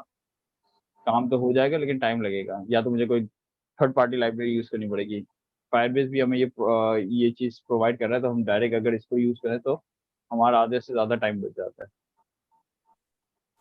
ठीक है सर। तो ये DFT सजेशंस की आप बात प्रोवाइड कर सकते हैं। तो उसमें जो अभी लेटेस्ट नेक्स्ट ऑथ है या क्लरक आया है, तो इसके जरिए तुम आसानी से प्रोवाइडर्स का इस्तेमाल करते हुए ऑथेंटिकेशन कर नहीं सकते सर? कर सकते हैं, बिल्कुल कर सकते हैं। मैं यही कह रहा हूँ, हर जगह पे अलग अलग चीज़ें होती हैं। ये इनिशियल चीज़ें मैं बता रहा हूँ कि आप एक ही जगह रहते हुए ये सारे काम एक साथ कर सकते हैं। एमबीपी के लिए अभी अब मैं थोड़ी स्पेसिफिक बात कर रहा हूँ, ठीक है। अब जब हम किसी डिफरेंट प्रोजेक्ट पे काम करते हैं तो हर डिफरेंट प्रोजेक्ट की नीच अलग होती है, उसके वो अलग होते हैं, टूल्स अलग होते हैं। कहीं पे आपको प्री डिफाइंड है कि आपको ये यूज़ करना है, कहीं पे आपके पास है कि आप ये यूज़ कर सकते हो, आप सजेशन दो क्या करना चाहिए। तो आपके पास ये सारी चीज़ आपको पता होनी चाहिए ना, कि कहाँ पे कब क्या चीज़ यूज़ करनी है। अगर मैं कहूँगा वही एमबीपी है या पीओसी है, तो मैं तो कहूँगा कि ये गूगल का यूज़ करो, सारा मसले आपके सॉल्व हो जाएंगे वन गो के अंदर ही। होस्टिंग का मसला खत्म हो गया, सर्वर का मसला खत्म हो गया, डेटाबेस का मसला खत्म हो गया, नोटिफिकेशंस का मसला खत्म हो गया, सारी चीज़ें तो हो गई सिर्फ एक ही जगह से। जब हम सर्वर साइड पे जाएंगे तो सर्वर साइड पे हमारे पास एक लाइब्रेरी है जिसे हम कहेंगे, जो हम यूज़ करते हैं ऑथेंटिकेशन के लिए, पासपोर्ट। सही है, एक्सप्रेस पे हमें लाइब्रेरी मिल जाएगी, नोट की लाइब्रेरी मौजूद है, पासपोर्ट जेएस। ये ऑथेंटिकेशन के लिए यूज़ करते हैं। जो काम हम ये कर रहे हैं, यही काम हमें ये एक थर्ड पार्टी लाइब्रेरी करके देगी, पासपोर्ट जेएस। देखिएगा, ये पढ़िएगा थोड़ा सा ना नोट जेएस के लिए। JWT भी यूज करते हैं? हाँ, JWT वही कस्टम वाला आ गया ना आपका, ठीक है। तो यही मैं कह रहा हूँ, तो बहुत सारी चीज़ें काम करने के अलग अलग तरीके हैं, लेकिन पता सारी चीज़ें होनी चाहिए आपको, ठीक है। या अब ये कब क्या यूज़ करना है, ये आपको थोड़ा सा ना टाइम के साथ पता चलेगा। तो अभी ये बताने का मकसद ही यही है, बहुत आसान है, इसकी डॉक्यूमेंटेशन बहुत ईजी है, इसको इंटीग्रेट करना बहुत ईजी है, तो ये आप खुद से कर सकते हैं ये सारे काम। तो that's why I am telling कि आपको ये फाइव देखना चाहिए। वरना तो हमारे पास AWS तो ऑलरेडी मौजूद है, नेक्स्ट क्वार्टर में हम AWS देखेंगे, लेकिन AWS के अंदर हम ये सारी चीज़ें इतना डिटेल में नहीं देखेंगे, ऑथेंटिकेशन नहीं होगा, ये नहीं होगा। हम क्लाउड का वो देख लेंगे, AWS के अंदर RDS मौजूद है, डेटाबेस देखेंगे। तो इस तरीके से बहुत सारी चीज़ें जो आपको आगे जाके पता चलेगी इंशाल्लाह, लेकिन ये सारी चीज़ें पता होनी चाहिए आपको। अच्छा जी, ठीक है अब सर। आगे थोड़ा चलते हैं, अब थोड़ा सा और आगे चलते हैं। ये सारी चीज़ें क्लियर हो गई हैं, तो फिर हम यस आते हैं आगे सर, आप बढ़ जाएं। हाँ, हमने लास्ट HTML CSS और क्या पढ़ा था? या माइक म्यूट कर देना दोस्त, ठीक है। HTML CSS और जावास्क्रिप्ट पढ़े थे। इससे हम पूरी एप्लीकेशंस बना सकते हैं, सारा काम कर सकते हैं जो हम अभी कर ही रहे हैं, लेकिन इसमें थोड़ा सा टाइम ज़्यादा लगता है, ठीक है। क्योंकि ये हम रोज अगर हम जावास्क्रिप्ट को यूज़ करते हुए सारे काम करते हैं तो टाइम थोड़ा सा ज़्यादा लगता है। तो क्यों ना हम कोई लाइब्रेरी यूज़ करें जो थोड़ा सा काम हमारा ईजी कर दे। तो कौन कौन सी लाइब्रेरीज या फ्रेमवर्क हमारे पास मौजूद है जिसकी मदद से हम ये काम कर सकते हैं? रिएक्ट है, एंगुलर है, रिएक्ट है, एंगुलर है, व्यू है, ठीक है। और हम नेक्स्ट है, जो हाँ, अभी जो हम जो पढ़ेंगे वो क्या पढ़ेंगे इस क्वार्टर के अंदर? Next next next sir. Next JS अगर देखा जाए तो नेक्स्ट जेएस रैपर है एक्चुअली। रैपर किसका रैपर है? नेक्स्ट जेएस जो रैपर है वो है रिएक्ट का रिएक्ट का React का। रिएक्ट का यानी रिएक्ट यूज हम रिएक्ट ही कर रहे हैं, सर लेकिन अगर नेक्स्ट तो रिएक्ट हो जाएगी ना मेरी कवर, नेक्स्ट वीक से अगर पढ़ ले अगर। सॉरी क्या कह रहे हैं, वापस बोलिएगा। तो मैं कह रहा हूँ कि अगर हम नेक्स्ट जेएस सही से पढ़ लें तो हमारी रिएक्ट जेएस कवर हो जाएगी ना। बिल्कुल ऐसा ही है, बिल्कुल ऐसा ही है। ये में रैपर ही है ना, और आज हम लोग कोशिश करेंगे कि हम सिर्फ जो स्टार्ट ले रहे हैं ना वो इसी से स्टार्ट ले रहे हैं, रिएक्ट से, ताकि आप लोगों को थोड़ा सा पता चल जाए कि जो हम यूज करेंगे उसके अंदर वो पूरी की पूरी रिएक्ट यूज कर रहे हैं। और क्या चीज़ है वही मैं आपको बताने जा रहा था अभी, कि रिएक्ट के अंदर क्या हम, ऐसी क्या चीज़ थी जो रिएक्ट में नहीं थी, नेक्स्ट जेएस लेके आया। ऐसी कोई चीज़ ऐसी नई नहीं थी जो रिएक्ट ना कर सकता हो, जो नेक्स्ट जेएस कर सकता। मसला ये था कि रिएक्ट के साथ ना हमें डिफरेंट लाइब्रेरीज इंटीग्रेट करनी पड़ती, परफॉर्मेंस के लिए अलग लाइब्रेरी यूज करनी पड़ती थी। ठीक है, थोड़ी देर के लिए हम ये सपोज करते हैं, स्टैटिक साइट जनरेशन के लिए हमें एक अलग लाइब्रेरी यूज करनी पड़ती थी, स्टैटिक साइट जनरेशन। ठीक है, ये क्या है ये हम देखेंगे, टेंशन मत लीजिएगा, क्या क्या कीवर्ड यूज Routing. करो ये पूरा, हाँ ये पूरा हम लोग डिटेल में देखेंगे। फिर राउटिंग है। राउटिंग थी। ठीक है, तो ये छोटी छोटी और भी बहुत सारी चीजें थी जो हम रिएक्ट नेक्स्ट में देखेंगे। ये सारी चीजें ना, जब हम रिएक्ट की बात करते थे ये सारी चीजें हम कर सकते थे ऑलरेडी, लेकिन इसके लिए हमें परफॉर्मेंस के लिए अलग लाइब्रेरी यूज करनी है, राउटिंग के लिए अलग लाइब्रेरी यूज करनी है, स्टैटिक साइट जनरेशन करनी है तो उसके लिए अलग राउटिंग यूज करनी है। एसएसआर सबसे बड़ा काम, SSR server side rendering, server side rendering क्यों यूज करते थे? एसईओ के लिए। एसईओ क्या होता है? Search engine engine optimisation. Optimisation. Optimise search engine optimisation, exactly. Search engine optimisation यही था कि जब हम रिएक्ट यूज करते थे तो हम सर्च इंजन ऑप्टिमाइजेशन नहीं कर पाते थे। क्यों नहीं कर पाते थे? क्योंकि तो सारा पूरी कोड कहाँ पे होता था? क्लाइंट साइड पे होता था, सही है ना? और जब जी सर। सर्वर साइड एसईओ के अंदर होता क्या था? क्राउलर्स होते हैं, सबको पता है क्राउलर्स होते हैं। What is क्राउलर्स? बॉट्स होते हैं सर वो। Bots, yes. क्राउलर्स होते हैं, ये होते हैं बॉट्स। ये बॉट्स किसके बॉट्स हैं? ये सर सर्च सर्च इंजन के होते हैं और आपकी साइट इंजन के के बॉट्स हैं, हेड यस हेड के टैग को रीड करते हैं ये। बिल्कुल। गूगल का होगा, बिंग का होगा, और 10 जो भी आपके सर्च इंजन हैं उसका हो सकता है। और रिएक्ट के सारे पेजेस एक ही डिव में रैप हुए होते थे। एग्जैक्टली, बिल्कुल जबरदस्त बात बोली। अभी हम ये करके देखते हैं ना, मैं बताता हूँ कि ये क्या गेम है। अब होता ये है कि जब हम रिएक्ट की बात करते थे ना तो ये सर्वर साइड रेंडरिंग नहीं होती थी, तो जिसकी वजह से क्या नहीं होता था, हमारे पास एसईओ हम नहीं कर पाते। एसईओ नहीं होता था। तो एसईओ करने के लिए हमें क्या करना जरूरी है? Server side rendering. Server side.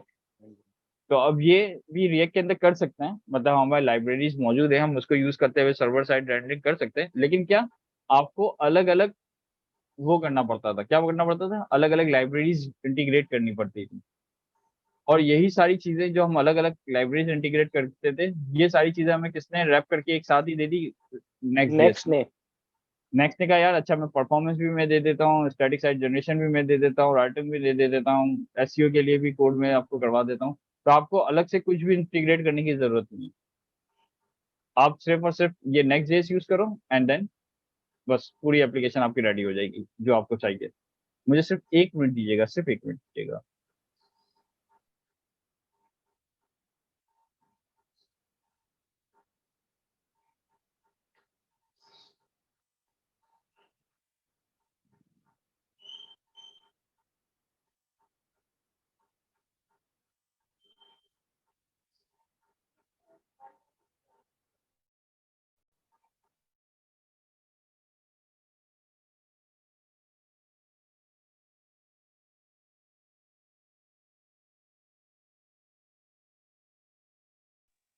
Hello,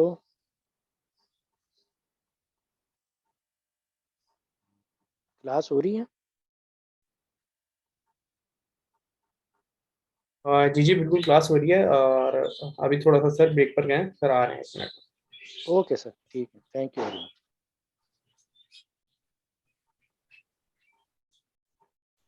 अच्छा, आप में से किस किसने रिएक्ट पढ़ी है अभी तक?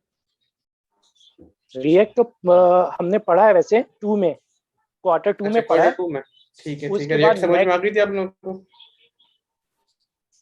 जी मैंने React पढ़ी हुई है इस कोर्स में आने से पहले से हद पढ़ी तक हुई आ है। गई थी। ठीक जबरदस्त। अच्छा जावास्क्रिप्ट के Next भी है ना, पढ़ा हुआ था मैं। अच्छा जावास्क्रिप्ट के सबके कॉन्सेप्ट क्लियर है, सिंक्रोनस काफी। जावास्क्रिप्ट और एसिंक्रोनस जावास्क्रिप्ट के। ठीक जबरदस्त। जी बिल्कुल। अच्छा जी, आई एम बैक। तो समझ में आई?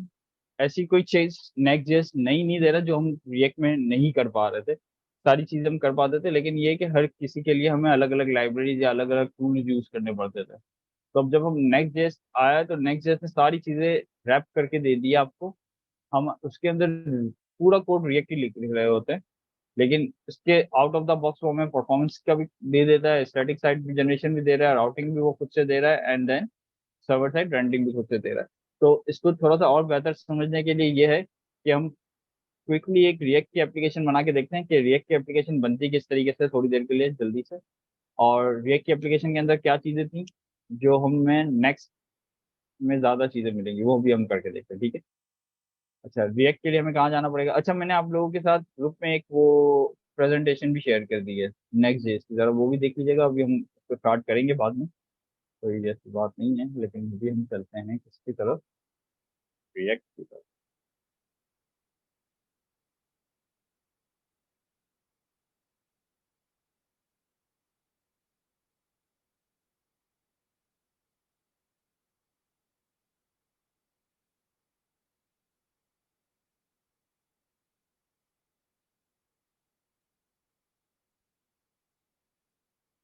ठीक है, क्या करना है देखें, ये वाला है रिएक्ट का न्यू प्रोजेक्ट बनाने के लिए। और यही जो रिएक्ट का हम न्यू प्रोजेक्ट बनाने जा रहे हैं, ये भी मैं आप लोगों के साथ लिंक शेयर करता हूँ। अगर आप लोग मेरे साथ करना चाहें तो वेरी गुड हो जाएगा। अच्छा जी, क्या कहता है ये? फर्स्ट स्टेप क्या करना है आपको? एनपीएक्स। एनपीएक्स का किसी को पता है ये क्या है? एनपीएक्स मतलब चीज़ें पता होनी चाहिए ना, हम जब यूज़ करें तो। अब हमें हर चीज़ पता होनी चाहिए, क्योंकि अब हम लोकली थोड़ा सा सर ना ये एडवांस की तरफ जा रहे हैं। ये नोड पैकेज मैनेजर है। एनपीएक्स नहीं नहीं, note package node manager, package को एग्जीक्यूट करने के लिए। नोट पैकेज एग्जीक्यूट मैनेजर करिए जो सर। है, नोट पैकेज मैनेजर जो है वो एनपीएम है, ठीक है। ये आपका रिएक्ट का ऐप बनाएगा करंट प्रोजेक्ट में, इसको तो ग्लोबली लोकली नहीं सर ये बनाएगा। बना देगा सर, ये इसमें मैं बताता हूँ, तो ये पैकेज डाउनलोड भी करेगा और एग्जीक्यूट भी करेगा। Node package installer.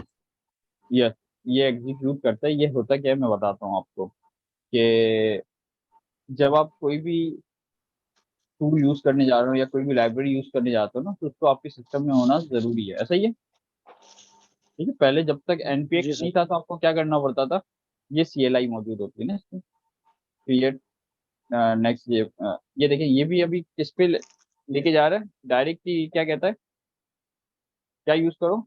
Next JS. ये एक अच्छी चीज है, ये आपको देखने की जरूरत है। हम बात कर रहे हैं रिएक्ट की, तो रिएक्ट की इसकी ऑफिशियल डॉक्यूमेंट में अब इसने किसको अडॉप्ट कर लिया है? नेक्स्ट जेएस जूम को, स्क्रीन प्लीज, ठीक है। Zoom screen sir please. इसका मतलब है सर अब आप पुराने तरीके से क्रिएट रिएक्ट ऐप से आप रिएक्ट का ऐप नहीं बना सकते, नेक्स्ट को बना यूज सकते, करना। हम बना तो सकते हैं, वो रोकेगा नहीं। बना सकते हैं, लेकिन नेक्स्ट जेएस को रिएक्ट का official framework official declare framework कर अनाउंस दिया। कर दिया है, यस, अनाउंस कर जी दिया जी। गया है। तो इसका अच्छी चीज ये है कि अब इसके ऑफिशियल डॉक्यूमेंटेशन में भी आ चुका है, लेकिन हम इसको अभी पुरानी तरीके से ही करके देखेंगे, ठीक है। एनपीएक्स का मतलब नोट पैकेज एग्जीक्यूटर। ये क्या करेगा, आपके सिस्टम में इंस्टॉल करने के साथ साथ, बल्कि इंस्टॉल नहीं करता आई थिंक, ये आपके सिस्टम में एग्जीक्यूट करता है। हाँ, टेम्पररी इंस्टॉल करता होगा डेफिनेटली, वरना तो क्या आपको ग्लोबली सबसे पहले इंस्टॉल करना पड़ता था अपने सिस्टम में। जब ग्लोबली इंस्टॉल हो जाता था, फिर आप ग्लोबली प्रोजेक्ट इनिशियलाइज या क्रिएट कर सकते थे। Sir zoom please.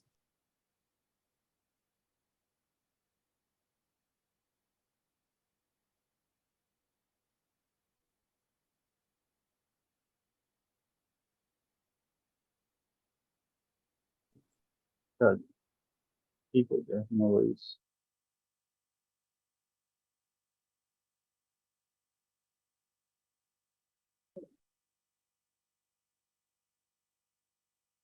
इसकी सर कमांड की सपोर्ट अब नहीं रही, खत्म हो गई है।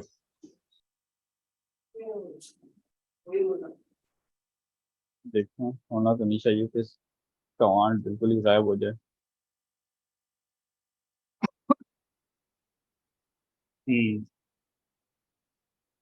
ठीक है, तो कह रहा है कि इसकी सपोर्ट ही नहीं है।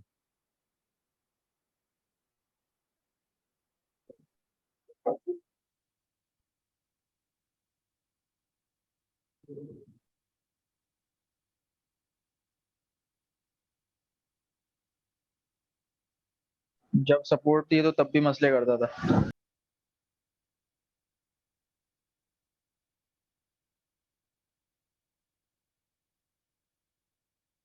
ठीक है, ये पैकेजेस इंस्टॉल कर रहा है। ये देखिए कौन कौन से पैकेजेस इंस्टॉल कर रहा है।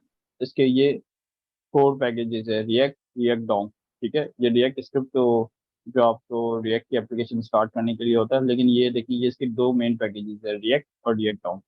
रिएक्ट डाउन क्या है? रिएक्ट लाइब्रेरी है। रिएक्ट डाउन ये कि आपका जो HTML का डॉम है उसके साथ जो हम प्ले करते हैं, किस तरीके से प्ले करते हैं वो भी मैं ज़रा ये एक जनरेट हो जाए तो फिर मैं आपको बताता हूँ। एक मैं समझाता हूँ आपको, ताकि आपको है ना कोड पता होना। आपको कोड पता होगा तो आपको ना नए की तरफ जाने में मसला नहीं होगा, आपके कॉन्सेप्ट क्लियर होंगे। अगर आपको कोड नहीं पता होगा, आप डायरेक्ट नए पे जाओगे तो जो उसकी बेसिक चीज़ें थी, जो एसेंशियल चीज़ें थी रिएक्ट की, वो ही नहीं पता होगी तो फिर सर मज़ा ये नहीं आएगा ना काम करने में। सर ये एक ना सवाल है सर, ये क्वार्टर है 2 में हमने रिएक्ट को सर बहुत ही कम समझा था और आपने ज्यादा पोर्शन का 2 में सर, क्वार्टर 2 में। वापस कीजिएगा, आपकी आवाज़ थोड़ी सी ब्रेक हो रही है। सर क्वार्टर 2 में आपने ज्यादा ना पोर्शन जो लिया जो था ने का वो लिया था नेक्स्ट का, और सिर्फ एक थी बस, क्लिक ली थी आपने सर, सिर्फ इंस्टॉल करना सर बता दिया था जो आज आप ना बता भी रहे हैं। तो तो सर मैं सबको, ये अगर सबको पूछना चाह रहा पता हूँ है तो कि फिर मैं आगे चलूँ। अब इसी को ये मेरा यही सवाल है, अगर सबको ये स्टेप पता है, सारी चीज़ें रिएक्ट का कोड किस तरीके से काम करता था, अगर सबको पता है तो फिर मैं चाहूंगा कि फिर मैं आगे बढ़ूं, फिर ये वाला स्टेप मैं स्किप करूं। अगर किसी को भी प्रॉब्लम है तो मैं एक दफ़ा ये स्टेप बताना चाहूंगा सबको, ताकि सब एक पेज पे आ जाएं, ताकि प्लीज सबको सर आप वापस एक दफ़ा सर क्लियर हो जाए। Kindly sir kindly yes sir. एक रिक्वेस्ट है सर काइंडली जरूर बताएं प्लीज। सर यहाँ पर जी हमारे जी पास जो है ना 61 पार्टिसिपेंट हैं सर। जी तो जी जी जितने भी लोग थे, अगर उन्होंने प्रैक्टिस की है तो ऑलरेडी जितना पिछले सेशन के अंदर आपने क्वार्टर में हमें पढ़ाया है ना, तो उससे हम एक अच्छी वाली नेक्स्ट की जो ऐप है ना वो क्रिएट कर सकते हैं, और किसी भी एपीआई के साथ कनेक्ट करते हुए, चाहे वो जो CMS होता है कंटेंटफुल, उसका इस्तेमाल करते हुए हम मोस्टली लोग जो है ना ये कर सकते हैं। हम चाहते हैं कि अगर आप नेक्स्ट को प्रोजेक्ट लेवल है तो it will better for all, क्योंकि सर अगर बेसिक्स की हर चीज़ को बार बार डिस्कस किया जाए, या उन लोगों को जो खुद से डॉक्यूमेंटेशन जाकर स्टडी नहीं करते और वो यही इसरार करते हैं कि सर ही हमें 1 by 1 एक लाइन बताएं, तो sir it is totally wasting of time, क्योंकि हमारी वीक में एक ही क्लास होती है। तो इससे हमें जो रियल टाइम में आप प्रोजेक्ट हैंडल करते हैं सर, उस हिसाब से अगर लेकर चलें सर, और ये छोटी चीज़ें हर जो बहन भाई हमारी क्लास में मौजूद है सर, उसको डॉक्यूमेंटेशन को थॉरोली स्टडी करें तो उसे समझ आ जाएगी I think. Thank you so much sir.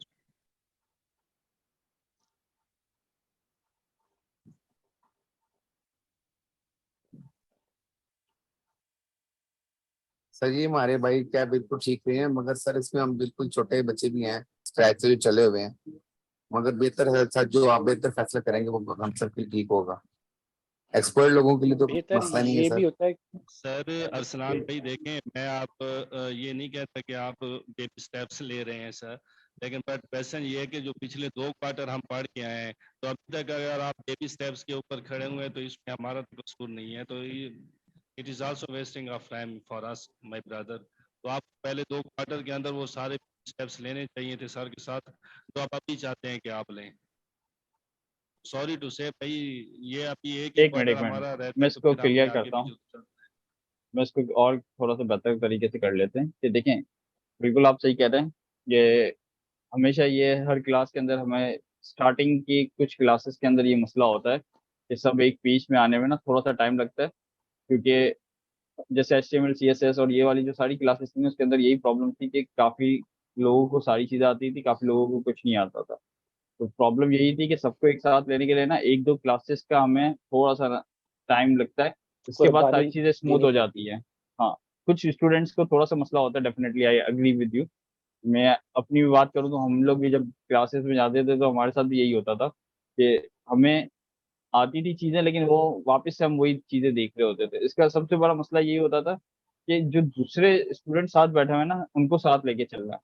आपकी बात बिल्कुल अपनी जगह सही है, लेकिन 1 क्लास या 2 क्लास से ये हो जाएगा कि सारे स्टूडेंट एक पेज पे वापस से आ जाएँगे, और जब सारे स्टूडेंट वापस से एक पेज पे आ जाएँगे, तो फिर पूरी क्लास का जो पेस होगा ना, वो एक ही पेज में चल रही होगी पूरी क्लास। तो ये ओके आई सर, ठीक है sir. Totally understand, I totally okay sir, understand. Sir मुझे क्लियर। ठीक है sir. Sir thank you very much. मैं देख रहा हूँ कि मेरे पास अच्छा ये ओपन है। डॉक्यूमेंट्स 10 10 10 10 10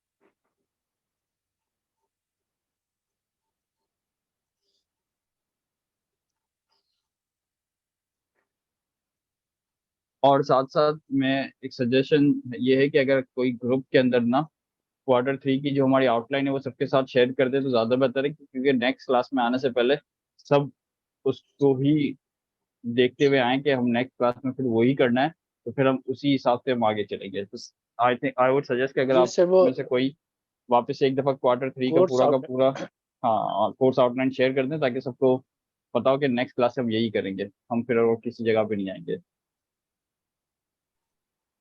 तो ये जो अभी आपने ऐप बनाई है इसमें टाइप UI आपने एक्टिव यस रखा है? नहीं, टाइप में नहीं रखा हुआ अभी तो, नॉर्मल ही है। ओके। अच्छा जी, देखिए जल्दी से थोड़ा-सा ना, पब्लिक के अंदर मेन चीज़ होती है आपकी सारी की सारी इमेजेस और आपका मेन HTML, ठीक है? और मेन HTML के अंदर देखें यहाँ पे गौर से कि रिएक्ट के एप्लीकेशन के अंदर हमारे पास चल रहा होता है आईडी रूट। यानी आपकी पूरी एप्लीकेशन जो है रिएक्ट की वो कहाँ पे इंटीग्रेट हो जाएगी, डोम के अंदर मैनिपुलेट होने के बाद इस वाले डिव के अंदर, जिसकी आईडी क्या मौजूद है? रूट। अब ये एक्चुअली हमने कहाँ पे बताया हुआ, कौन जल्दी से बताएगा? ये रिएक्ट के अंदर कहाँ पे बताया हुआ है कि यार इस वाले डिव के अंदर पूरी की पूरी रिएक्ट एप्लीकेशन हमें इंटीग्रेट करनी है? सर सोर्स सोर्स में ऐप सोर्स में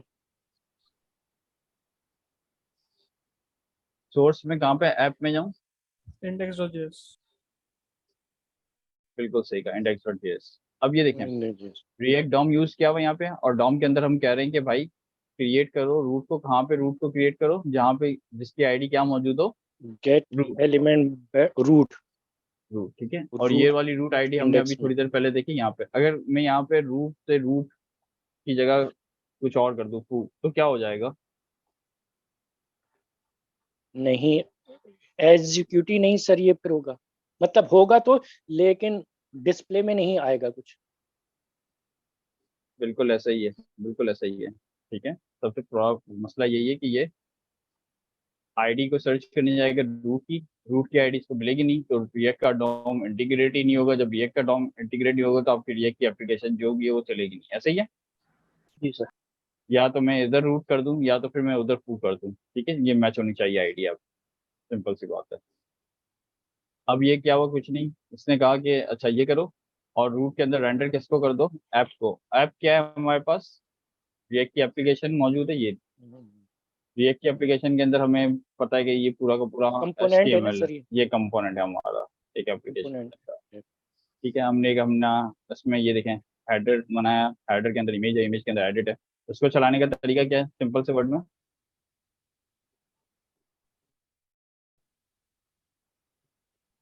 चलाते किस तरीके से एप्लीकेशन को, किसी को पता है? नहीं पता तो कोई टेंशन वाली बात नहीं है आपको। npm run dev npm start। हाँ, यही चीज मैं बताने के लिए इधर आया हूँ कि जरूरी नहीं है कि हर एप्लीकेशन के अंदर एक ही तरीके से एप्लीकेशन स्टार्ट हो रही है, तो आपको कुछ भी नहीं करना, पैकेज जेसन में जाना है और आपको स्क्रिप्ट देखनी है। स्क्रिप्ट के अंदर यहाँ पे हो सकता है स्टार्ट भी हो सकता है, यहाँ पे हो सकता है डेव भी हो सकता है, वॉट या आप अपना भी बना सकते हो कुछ नया। ठीक है? तो ये आपको पता होना चाहिए, यहाँ से आपको सारी चीज़ें मिल जाती हैं, मतलब आपको किसी जगह से अगर डॉक्यूमेंटेशन से भी नहीं मिल रहा कहीं से, तो सिंपल है पैकेज जैसे में सारी स्क्रिप्ट रन है, इसको रन करने के लिए ये देखनी है। जो मैं कह रहा था ना, रिएक्ट स्क्रिप्ट जो थर्ड लाइब्रेरी इंस्टॉल हुई है वो यही हुई है। ये आपके प्रोजेक्ट को स्टार्ट, बिल्ड और इजेक्ट और टेस्ट करने के लिए यूज़ करते हैं हम लोग। और आपके जो दो पैकेजेस हैं वो ये इंस्टॉल हुए होंगे, यही पैकेज है, ये रिएक्ट डाउन और रिएक्ट स्क्रिप्ट। ठीक है, और ये टेस्टिंग के लिए, टेस्टिंग पता है किसी को क्या चीज़ है?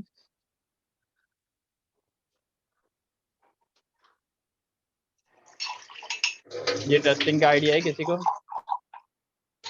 नो नहीं। नो जब आप अपनी एप्लीकेशन बनाते हैं ना, अपनी एप्लीकेशन की आपको टेस्टिंग भी करनी होती है। यूनिट टेस्टिंग का नाम सुना है किसी ने? नहीं। यस सर, यूनिट टेस्टिंग का नाम सुना। सुना है? अगर सुना है तो वेल एंड गुड, अगर नहीं सुना तो आपको पता होना चाहिए कि टेस्टिंग बहुत ज़्यादा इम्पोर्टेंट है, डिमांडिंग है। हाँ, मतलब समझने कि ये अगर आप एप्लीकेशन बना रहे हैं ना, तो एप्लीकेशन बनाने के अंदर बहुत सी कंपनीज के अंदर तो है कि अगर आप कोई पेज बना रहे हो, लेट्स से ये ऐप का कंपोनेंट बना हुआ है, तो ये देखो ऐप का टेस्ट केस भी बना हुआ है, ये रहा।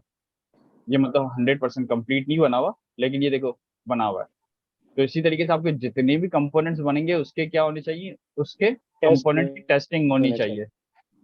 तो मतलब हमारे यहाँ इस चीज़ों को हम लोग फॉलो नहीं करते, लेकिन बाहर अगर आप किसी इंटरनेशनल कंपनी के साथ काम करोगे तो 60% कंपनीज का है कि उनको टेस्ट केसेस चाहिए। आपने कंपोनेंट बनाया तो उस कंपोनेंट की टेस्टिंग होनी चाहिए। ठीक है, तो ये एक छोटी सी चीज़ है। हाँ, तो यह आपको पता, टेस्टिंग के लिए तरीके बहुत सारे अलग अलग हैं। ये देखें, ये यूनिट टेस्टिंग, ये कंपोनेंट टेस्टिंग कर रहा है स्पेसिफिक, ये ऐप के कंपोनेंट की टेस्टिंग करेगा। अगर आप एक दूसरा हेडर का कंपोनेंट बनाए या लॉगिन का कंपोनेंट बनाए तो उसकी टेस्टिंग अलग अलग इसी तरीके से आपको करनी पड़ेगी। ये देखें, टेस्टिंग लाइब्रेरी इसीलिए यूज़ की जाती है। ठीक है, और जो आजकल मार्केट में हाई डिमांड है, वो किसी को पता है क्या है टेस्टिंग के लिए क्या यूज़ करते हैं लोग? पोस्टल जस्ट नहीं, ये हाई डिमांड है मार्केट में, इसको ज़रा देखिएगा। ठीक है, एक होती है एंड टू एंड टेस्टिंग, एक होती है यूनिट टेस्टिंग। ये हमारी साइप्रस के ऊपर है ना, हम ज़्यादातर एंड टू एंड टेस्टिंग करते हैं। एंड टू एंड टेस्टिंग क्या होता है, किसी को पता है? आज मेरे ख्याल में मैं कुछ ज़्यादा एडवांस तो नहीं जा रहा, नहीं सर, सही है सर, आप सही हैं। क्योंकि हम 2 क्वार्टर करके आ चुके हैं, तो हमारी बेसिक्स मुझे बनी लगता है हुई कि है। काफ़ी हद तक बनी हुई है। ठीक है, तो अब थोड़ा सा हमें आगे बढ़ना पड़ेगा। अगर हम थोड़े थोड़े स्टेप्स आगे नहीं बढ़ेंगे तो फिर मसला है हमारे लिए ना। जरूर तो खैर, तो ये साइप्रस मार्केट में हॉट डिमांड प्रोडक्ट है अभी, मतलब इसका काम अच्छा खासा है। इसके स्पेसिफिक फ्रीलांसिंग के हम पर प्रोजेक्ट भी बहुत ज़्यादा है।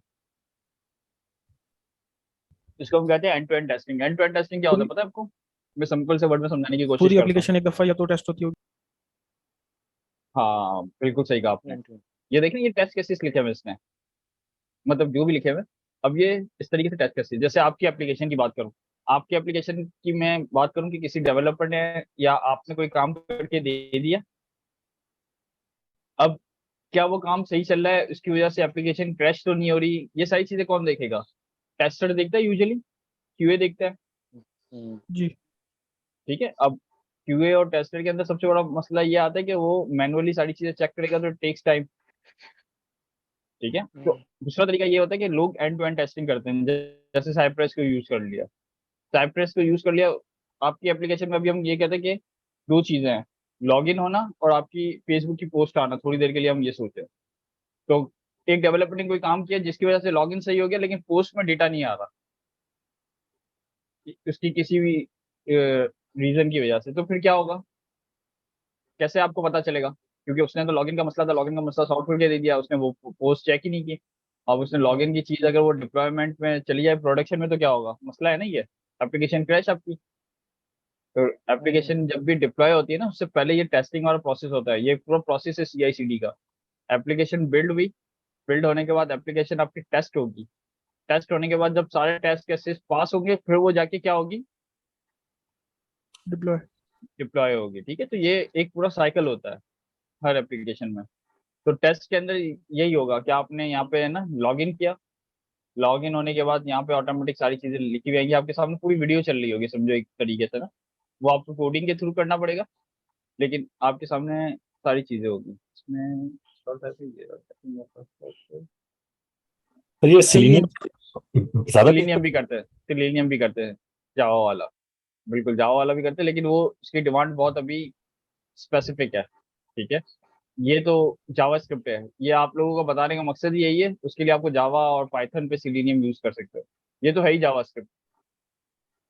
आप जिस तरीके से अपने फंक्शंस लिखते हो, ये देखो ये क्या काम है, ये वाला एक फंक्शन पढ़ के बताओ ना, ये सिंपल सा। ये कह रहा है साइप्रस विजिट करो स्लैश, इसका क्या मतलब है? होम पेज पे चले जाओ।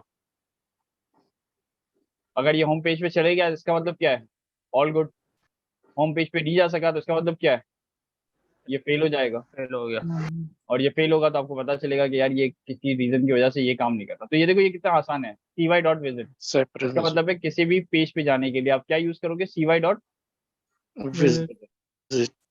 तो इस तरीके से ये छोटे छोटे फंक्शन। अब ये पढ़ो, हाँ अब ये पढ़ो, ये क्या लिखा हुआ है? अब जरा सिंपल है ना, देखो ये छोटी छोटी चीजें लिखी हुई है जो आप पढ़ के भी समझ में आ जाए। ये जावा स्क्रिप्ट है, सिंपल। तो ये प्लीज वो कह पिछला रहे स्टेप रिपीट कर दीजिएगा, इधर लाइट चली गई थी, सिर्फ एक दो मिनट का स्टेप मैं जैसे ये हमने बताया था, कनेक्ट। Fat arrow function.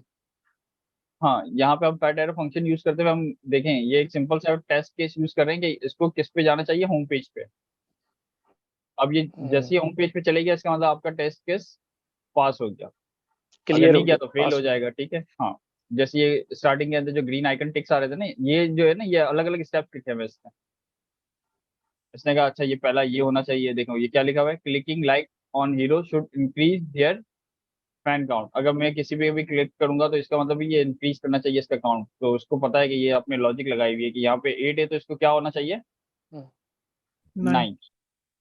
और अगर वहाँ पे डिक्रीज भी होगा, इसी तरीके से ये देखिए सारी चीजें हुई हुई है। तो ये छोटे छोटे फंक्शंस बनते हैं आपके टेस्ट केसेस, कि अगर आपकी किसी भी कोडिंग की वजह से कोई चीज फेल होगी तो आपको पता चल जाएगी, अच्छा ये वाला टेस्ट केस नहीं चल रहा, इसका मतलब यहाँ पे मेरे से कोई मिस्टेक हुई है, तो ये आपको चेक करना है।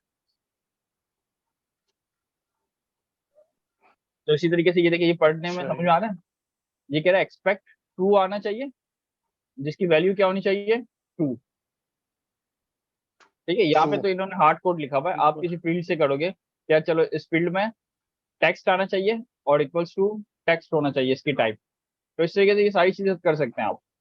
ये देखो expect true equal to false, यानी आएगा ट्रू लेकिन होना फॉल्स चाहिए, इक्वल टू फॉल्स होना चाहिए। तो इस तरीके से भी सारी चीजें आप कर सकते हो कि ये मैच नहीं हुआ तो ये देखो इस तरीके से रेड कलर में ये एरर दे देगा। तो ये पूरी की पूरी जावा स्क्रिप्ट है, मैं यही समझाना चाह रहा हूँ। ये देखो ये विजिट दिस पेज, आप अपना पेज डालोगे, वॉट एवर जो भी आप काम करना चाहो। ये देखो विजिट करो, ये देखो ये एक अच्छी चीज है, इसने कहा विजिट करो इस पेज पे, और इस पेज पे मुझे कुछ ना कुछ मिलना चाहिए। क्या कह रहे हैं, कंटेंट टाइप, यानी आपकी कोई ना कोई हेडिंग होगी या कोई ना कोई बटन होगा या कोई ना कोई इमेज मौजूद होगी ना होम पेज पे, तो वो आप चेक करोगे कि क्या मैं वाकई में होम पेज पे पहुंचा हूँ। अगर मैं होम पेज पे पहुंचा हूँ तो ये चीज एग्जिस्ट कर रही है, कंटेंट टाइप होना चाहिए या आपका कोई हेडर होना चाहिए या कोई आप इमेज चेक कर सकते हो। समझ रहे हो बात को मेरी आप? बिल्कुल सर। तो ये बहुत हाई डिमांड चल रही है, मतलब एंड टू एंड टेस्टिंग तो आजकल बहुत है। अब ये देखो जब मैं इस पर क्लिक भी कर सकता हूँ, अगर ये आपने कोई बटन बनाया हुआ है या कोई हेडर है तो उस पर आप क्लिक करो तो क्या होना चाहिए, ये फिर नेक्स्ट स्टेप सारे हैं इसके साथ। देखें क्लिक करने के बाद यूआरएल ओपन होना चाहिए, यूआरएल के अंदर जो जो यूआरएल का आपका क्या होता है, यूआरएल होता है, यूआरएल के अंदर ये इंक्लूड होना चाहिए कमांड स्लैश एक्शन या व्हाटएवर, आपके केस में कुछ और भी हो सकता है। तो ये देखिए ये सिंपल है बिल्कुल, ये जावा स्क्रिप्ट है पूरी की पूरी। तो इस तरीके से आप अपनी जावा स्क्रिप्ट की मदद से ये पूरी एप्लीकेशन को बना सकते हो। वो अभी हम जो कर रहे थे, क्या कर रहे थे, लॉगिन वाला काम, क्या ये पॉसिबल है? जी सर। ये देखो इसने क्या, इससे पता चला कि इसने गेट किया हुआ है इनपुट को, और इनपुट के अंदर ये कह रहा है हैज वैल्यू होनी चाहिए ये, उसने टाइप भी यही किया हुआ है, होनी भी ये चाहिए। हो सकता है कि आपकी वजह से कोई स्पेस या कॉमा या सेपरेट कुछ और हो जाए, तो ये दोनों चीजें मैच नहीं होंगी, तो ये क्या हो जाएगा, फेल हो जाएगा। तो ये छोटी छोटी चीजें, ये तो आप जब काम करेंगे तो आपको पता चलेगा कि इसको और किस तरीके से बेहतर टेस्टिंग कर सकते हैं। तो ये छोटी छोटी चीजें जो इसको कहते हैं test cases, user test cases. ये लॉगिन का टेस्ट केस बनाया आपने, पोस्ट का टेस्ट केस बनाया कि भाई जब मैं पोस्ट लिखूं ये तो ये सारी चीजें पोस्ट हो, और ये पोस्ट करने के बाद जब मैं पेज रिफ्रेश हो, पेज रिफ्रेश के अंदर वो वाला पोस्ट मुझे शो होना चाहिए। तो इस तरीके से ये सारी चीजें आप कर सकते हैं। इसको कहते हैं end to end testing, E2E, end to end testing. अच्छा सर, ये एंड टू एंड टेस्टिंग जो है ना बेसिकली बहुत सारी चीजों के लिए यूज हो रही है आजकल, जो है ये ब्लॉकचेन के ऊपर भी जो है ना स्मार्ट कॉन्ट्रैक्ट की टेस्टिंग के लिए यूज हो रही है। जबरदस्त, देख लें दोस्त, ये तो मैं अभी, हम लोग तो एप्लीकेशंस की बात कर रहे थे, ये ब्लॉकचेन के लिए भी यूज किए टेस्टिंग के पे। तो ये साइप्रस बहुत जबरदस्त चीज है, ठीक है, ये देखिएगा। इसको सबको देख लेना चाहिए अच्छी तरीके से, क्योंकि मैं भी जब काम करता हूँ ना तो मुझे भी टेस्टिंग के लिए ये साइप्रस यूज करके एंड टू एंड टेस्टिंग करनी पड़ती है स्मार्ट कॉन्ट्रैक्ट की। जबरदस्त। चलें, ये एक और अच्छी चीज का इजाफा हो गया। एक और मजेदार चीज बताऊं अगर आप लोग कहें थोड़ी देर के लिए तो। जी सर, बिल्कुल बताएं सर। प्लीज। अच्छा, एक सवाल है आप लोगों से पहले, मुझे एक लिंक्डइन पे जाना है, सही है? जी सर। वहां पे जाके मुझे सर्च करना है रिएक्ट की जॉब, और रिएक्ट की जब आ जाएगी तो सारे के सारे पोस्ट आ जाएंगे आपके सामने, ऐसे ही होता है ना रिएक्ट के? जी सर। अब मैं चाह रहा हूँ कि, हाँ, और मैं चाहता हूँ कि अब हर एक पोस्ट पे जाना है और उस पोस्ट पे अप्लाई करना है। क्या पॉसिबल है ये काम? हर एक पोस्ट पे जाएं सर ये तो और लंबा प्रोसेस है सर, ये तो हाँ, हो जाएगा। अब इसके लिए आपको लंबा प्रोसेस। डायनामिक राउट बनाना पड़ेगा, जो कि रिएक्ट में बहुत मुश्किल काम है, बिल मुकाबले में नेक्स्ट में बहुत इजीली हो जाता है ये। मैं तो ना रिएक्ट की बात कर रहा हूँ ना अभी उसकी बात कर रहा हूँ। क्या ये वाला काम मैं ऑटोमेट कर सकता हूँ, ये सवाल है। सर अभी जिनको नहीं पता उनके लिए तो नो है, अदरवाइज मोस्ट जी प्रोबेबली सर हो कर सकता सकते होगा। हैं। क्या ऑटोमेशन के बहुत अभी सारे टूल्स मौजूद हैं। हाँ, बिल्कुल सही जैसे कहा। पावर ऑटोमेट भी है, पावर ऑटोमेट भी है, इस तरह के और बहुत सारे टूल्स बहुत हैं। सारे टूल्स मौजूद हैं, यस यस सर। लेकिन अभी थोड़ी देर के लिए हम बात करें कि अभी उनके हमने अंदर साइप्रस आप पढ़ा, स्क्रिप्टिंग के थ्रू भी कर सकते हैं और जो है वो सारे काम यूआई के थ्रू भी कर सकते हैं। बिल्कुल ब्लू बिल्कुल। प्रिज्म वगैरह जो है वो सही है। क्या साइप्रस अभी तक मैंने पढ़ा, तो क्या मैं इसमें ये लिख सकता हूँ कि भाई विजिट करो लिंक्डइन? अब हम लोग इस तरह सोचते हैं ना थोड़ा सा, क्या ये यस सर पॉसिबल है? है। यस जी सर सर, है। ये लिंक्डइन भी अब टेस्ट यहाँ कर पे, सकते हैं एक तरीके से। हाँ, अब ये लिंक्डइन में विजिट करो, फिर हमने कहा कि यार गेट करो किसके इनपुट, सर्च का इनपुट हो सकता है, और सर्च के अंदर वैल्यू टाइप कर दो, वो रिएक्ट। आय हाय जबरदस्त। अब ये क्या करेगा, थोड़ा टाइम लेगा, तो यहाँ पे हम लोग लगा सकते हैं इसका वेट भी होता है कि यार हो सकता है ये वेट ले सकता है, लेट से थोड़ी देर के लिए हम कहते हैं 1000 मिली सेकेंड्स का वेट ले लो, तो जब तक एक आपके पास, सेकंड का वेट ले लें। हाँ, मतलब वॉट एवर आप जो भी, अब आपके ठीक है नेट के स्पीड सर, के हो हिसाब रहा से है। इसको आपने फाइन ट्यून किया, और उसके बाद फिर आपने देखा कि सारी की सारी पोस्ट गेट कर सकते जावास्क्रिप्ट की मदद से, जी सर। है ना? यहाँ पे आपने वही साइप्रस की मदद से सारी की सारी पोस्ट को गेट किया, और आपके पास फिर आपको पता होना चाहिए कि उस पोस्ट में जाते किस तरीके से, उसकी आईडी या कुछ ना कुछ लिंक मिलेगा ना, हाइपर लिंक आपको, वहां से हाइपर लिंक लिया, हाइपर लिंक के बाद आपने वापस क्या किया, CY विजिट किया, नया पोस्ट ओपन कर दिया आपने नहीं यहाँ से, और अप्लाई का बटन आपने सर्च किया वापस के भाई मुझे अप्लाई का बटन निकाल के दे दो, CSS की मदद से। आपको डेफिनेटली फर्स्ट टाइम ये देखना पड़ेगा कि कौन सा बटन है, हम कहते हैं अप्लाई डैश बटन के नाम से इसका एक बटन होगा, और मैं जाके इस पे कर दूं क्लिक। क्या ये पॉसिबल है, ये सारी चीजें? ये आपने जी अपनी सर स्क्रिप्ट है बना ये। ली? Yes sir. तो मतलब साइप्रस की मदद से आप ऑटोमेट भी अपना कोई काम करवाना चाहो तो आप वो भी करवा सकते हो। सर ये आपने तो ये बात बताई थी कि ये टेस्टिंग के लिए है, तो ना टेस्टिंग के साथ साथ हम इसको ऑटोमेट भी कर रहे हैं।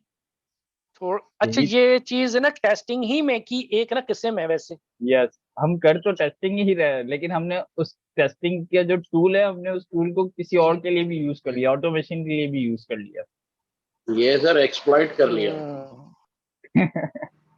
तो खैर, कहने का मकसद है कि ये सारी चीजें आपको पता होनी चाहिए कि मतलब हम कर सकते हैं, मतलब आपको कोई ऑटोमेशन वाला काम करना चाहो तो ये साइप्रस की मदद से भी आप ये कर सकते हो। कर सकते हैं, ठीक है, क्योंकि वरना टेस्टिंग जो ही की एक ये वो बात बन हाँ जाती है। एक होता है, आई थिंक ठीक है सर। वरना तो लोग ज्यादातर ये यूज करते हैं ये सारे काम के लिए, ऑटोमेशन वगैरह के लिए। हाई डिमांड है ये भी। ठीक है, किया। वेल छोड़ दें इन सारी चीजों को, लेकिन साइप्रस आपको समझ में आ गया ना। साइप्रस का फायदा ये कि जी सर। इसके अंदर आपको यूज क्या करना है, जावास्क्रिप्ट। तो क्या ये पॉसिबल है ये सारा काम करना? तो आप ये साइप्रस भी सीखें, फायरबेस भी देखें, तो ये सारी चीजें बेसिक चीजें जो अभी है ना, ये मार्केट में हाई डिमांड है, आपको आनी चाहिए। मतलब समझ लें ये एक बोनस पॉइंट पड़ जाता है अगर आप अपने साथ लिख दो ना कि मुझे साइप्रस भी आता है, मुझे ये फायरबेस पे भी मैंने काम किया हुआ है, फायर क्लाउड बेस भी। फंक्शन भी काम किया हुआ है, ये भी किया हुआ है, तो ये प्लस पॉइंट है आप लोगों के लिए। मतलब आपको ठीक। प्रोजेक्ट ग्रैब करने में बहुत आसानी होगी इंशाल्लाह। प्लस पॉइंट है वो आपके। ठीक हो गया, ठीक हो गया। अच्छा जी, अब यहाँ तक ऐसी कोई चीजें हैं जो समझ में नहीं आई, या अब हम सारे एक पेज पे आ चुके हैं? Sir yes sir. मेरी तरफ से तो यस है सर। बस ठीक है, ठीक है। अब हमें यूज करना है ग्राफ क्यूएल। ठीक है, अब हमारा जो कोर्स आउटलाइन है, कोर्स आउटलाइन के हिसाब से हमें गेट्स भी पढ़ना है और ग्राफ क्यूएल करना है। तो हम सबसे पहले गेट्स भी पढ़ेंगे। गेट्स भी सर के ये गेट्स भी और नेक्स्ट जेएस में सर फर्क क्या है सर?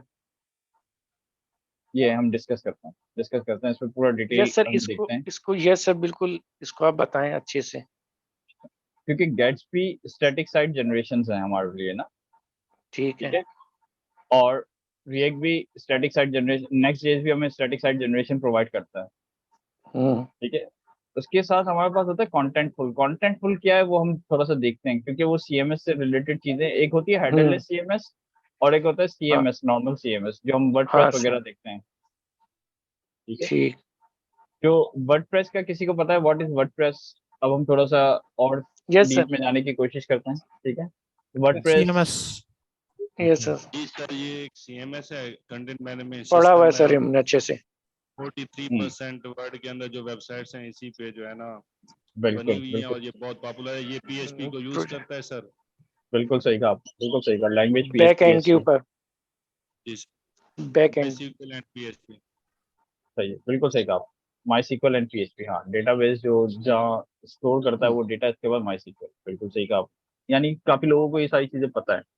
यस सर, अच्छा, आता है सर ये। गुड है। कितने ऐसे हैं जिनको ये नहीं पता वर्डप्रेस के बारे में? अब ये सवाल है। ये तो पता चल गया कि काफी लोगों को पता है। जिसको नहीं पता वो ही बता देता कि मुझे पता चल जाए एक दफा। सर पता था, कभी यूज नहीं किया। बस ठीक है, तो ठीक है, फिर क्या क्योंकि फायदा? हमें यूज करना भी नहीं है। हमें यूज करना भी नहीं है। अच्छा, इसका बस ये ज्यादातर लोग यूज क्यों करते हैं इसका मैं बता देता हूँ। इसमें ना बहुत क्विक, माइक म्यूट। भाई प्लीज म्यूट। अच्छा, तो हम इसको ज्यादातर लोग यूज इसलिए करते हैं क्योंकि इस पे वेबसाइट बहुत जल्दी जनरेट हो जाती है। ठीक है, जल्दी जनरेट से मतलब यही होता है कि इसमें 30 बनी बनाई मौजूद है वर्डप्रेस की। उसमें सारी चीजें, आपके पास एक डैशबोर्ड मिल जाता है, डैशबोर्ड में से आप डायरेक्ट चेंज कर सकते हैं इसको सारी चीजें। अगर इसको चलाना हो, अगर मुझे थोड़ी देर के लिए बताएं, मुझे वर्डप्रेस अपने सिस्टम में चलाना हो, क्या सजेस्ट करते हैं, क्या करना चाहिए? हमें जैप इंस्टॉल करना पड़ेगा, वर्डप्रेस को डाउनलोड करना पड़ेगा सर, और अच्छा, उसकी एचटी टॉक्स के अंदर जाके रख के फिर लोकल होस्ट पे जब हम उसे चलाएंगे हाँ, तो जिस फोल्डर के अंदर हम वर्डप्रेस का जो वो मुकम्मल फाइल्स रखेंगे उसी के नाम से हम उसको लोकल होस्ट पे चलाएंगे तो वो इंस्टॉलेशन प्रोसेस उसका स्टार्ट हो जाएगा। नहीं करो यार, इतनी सारी चीजें कौन करेगा? क्या मैं डॉकर यूज नहीं कर सकता? सर बिटनामी से हम डायरेक्ट क्लाउड में भी कर सकते हैं। हाँ, क्लाउड में भी कर सकते हैं, लेकिन क्या मैं डॉकर यूज करते हुए कर सकता हूँ? सर ये कभी नहीं किया हमने। Yes sir. ये नहीं किया ना आपने, ये करके देखिएगा। इसके लिए मैं नेक्स्ट क्लास में आप लोगों को मैं शेयर कर दूंगा। डॉकर की एक फाइल होगी, कौन सी? Docker compose. डॉकर कंपोज के अंदर आपको वर्डप्रेस भी मिल जाएगा, डॉकर कंपोज के अंदर आपको माई सिक्वल भी मिल जाएगा, और साथ साथ क्या मिल जाएगा? nginx भी। तो आपको सिर्फ एक कमांड की मदद से आपके सिस्टम के ऊपर वर्डप्रेस अप एंड रनिंग हो जाएगा। ठीक है, वो जो आप कह रहे थे ना, ये सारी चीजें करना, जैम्प करना, ये करना, वो करना, वो डेफिनेटली वो उस वक्त तक था जब हमें डॉकर नहीं आता था। अब डॉकर आ चुका है तो डॉकर का वर्डप्रेस भी मौजूद है, माई सिक्वल का भी WordPress oh sorry my bad, WordPress का भी डॉकर मौजूद है, माई सिक्वल का भी डॉकर मौजूद है, nginx भी मौजूद है। तो हम ये सारे काम खुद ही डायरेक्ट कर सकते हैं, इंस्टेड ऑफ के सारी चीजें इंस्टॉल करनी पड़े। लोकल पे एक्सेस यस सर, बिल्कुल। इमेज सर यूज करेंगे? हाँ, इमेज डायरेक्ट यूज करेंगे, वो डायरेक्ट चल जाएगा। हमें कोई चीज अपने सिस्टम में इंस्टॉल करने की जरूरत ही नहीं है, फायदा ही, वरना तो फायदा ही नहीं है ना। फिर डॉकर हमने पढ़ा था, वो इसीलिए पढ़ा था ना कि हमें मल्टीपल वर्जन यूज करने हो, या बहुत सारे उसके फायदे हैं। अगर हम डॉकर से अभी तक फायदा ही नहीं उठा रहे तो फिर फायदा नहीं है, आई वुड से। ये बनी बनाई भी आपको मिल जाएंगे 110% ना, ये काफी लोगों ने इसके लिए डॉकर कंपोज वगैरह बना के रखे हुए होंगे, आप देखिएगा और आपको मिल बिल्कुल जाएगा। सर। एक छोटी सी बात थी सर। बोलिए बोलिए। नमाज का सर वफ़ा सर होगा सर? ले लेंगे, हम ले लेंगे, ठीक है, ले पूछ रहा हूँ लेंगे सर मैं। बिल्कुल बिल्कुल लेंगे, जरूर ठीक है सर, लेंगे, वो क्यों नहीं सर लेंगे। अब ये देखें, ये डॉकर डॉकर सबको पहले तो ये बता, डॉकर तो हमने पढ़ा था, डॉकर कंपोज भी हमने थोड़ा सा हाय हेलो किया था उसके साथ। किसी को याद है डॉकर कंपोज के बारे में? What is Docker compose? Docker compose क्या होता है?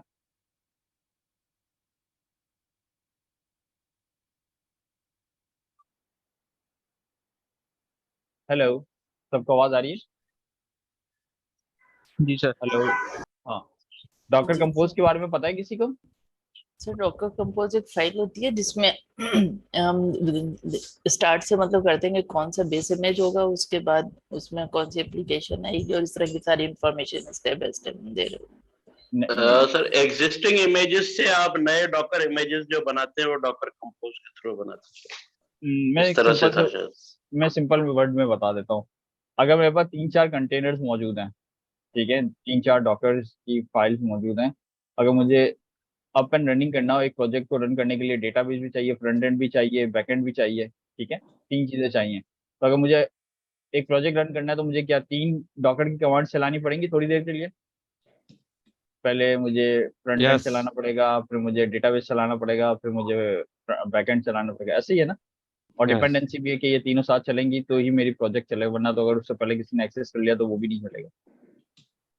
तो ये सारी चीजें डॉकर कंपोज की मदद से बहुत आसान हो जाती है। डॉकर कंपोज के अंदर हम अपनी सर्विसेज बता देते हैं कि हमें कौन कौन सी सर्विसेज चाहिए। जैसे इसने क्या बताया हुआ है, जरा गौर से देखिएगा, मेरी स्क्रीन विजिबल है इसको ना?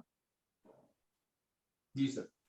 ये देखें, क्या है ये? यस सर, कि डेटाबेस कौन सी यूज करनी है, कौन से हाँ, एनवायरनमेंट में काम ठीक है। करना है, अब ये ये सब देखें, डेटाबेस पोर्ट के कौन सी पासवर्ड होगी। वगैरह भी दे। यस, उसके बाद देखिए ये क्या लिखा हुआ है, ये कीवर्ड देखिएगा, ये कीवर्ड क्या लिखा हुआ है?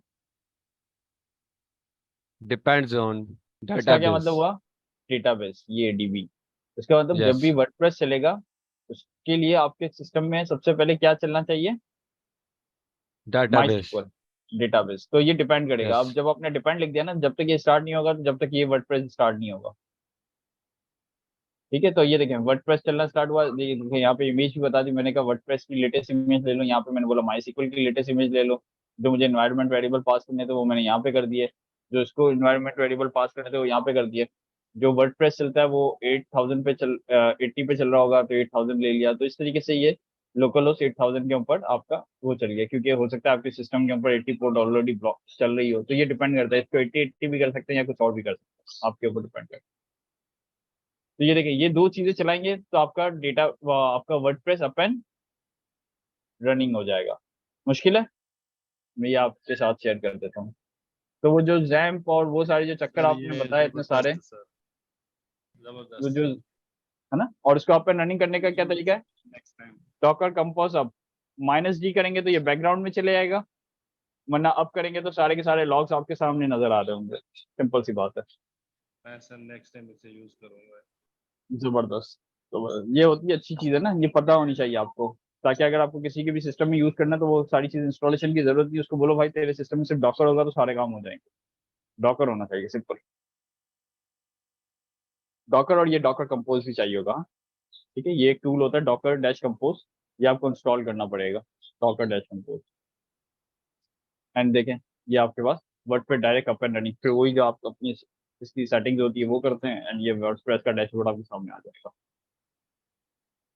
किसी को वर्डप्रेस आता हो तो फिर हम किसी एक दिन है ना क्लास के अंदर लास्ट का आधा घंटा या 1 घंटा वर्डप्रेस का थोड़ा सा यहाँ पे ना किसी को समझाने के लिए, ताकि अगर वो उसको अप एंड रनिंग करना चाहें, क्योंकि ये फाइवर के ऊपर अच्छे खासे इसके ना छोटे छोटे प्रोजेक्ट्स बहुत सारे मिल जाते हैं आप इसके वर्डप्रेस के तो अच्छा है अगर आपको आता है तो शॉर्ट प्रोजेक्ट्स होते हैं, जल्दी हो जाते हैं। लेकिन वर्डप्रेस का एडवांस लेवल भी है, ठीक है, एडवांस लेवल के अंदर फिर आपको कस्टमाइजेशन करनी पड़ती है प्लगइन्स की, लेकिन उससे पहले थोड़ा सा भी आपको पता होगा तो फिर आगे बढ़ना आप लोगों के लिए मुश्किल नहीं होगा। सही कह रहा हूँ?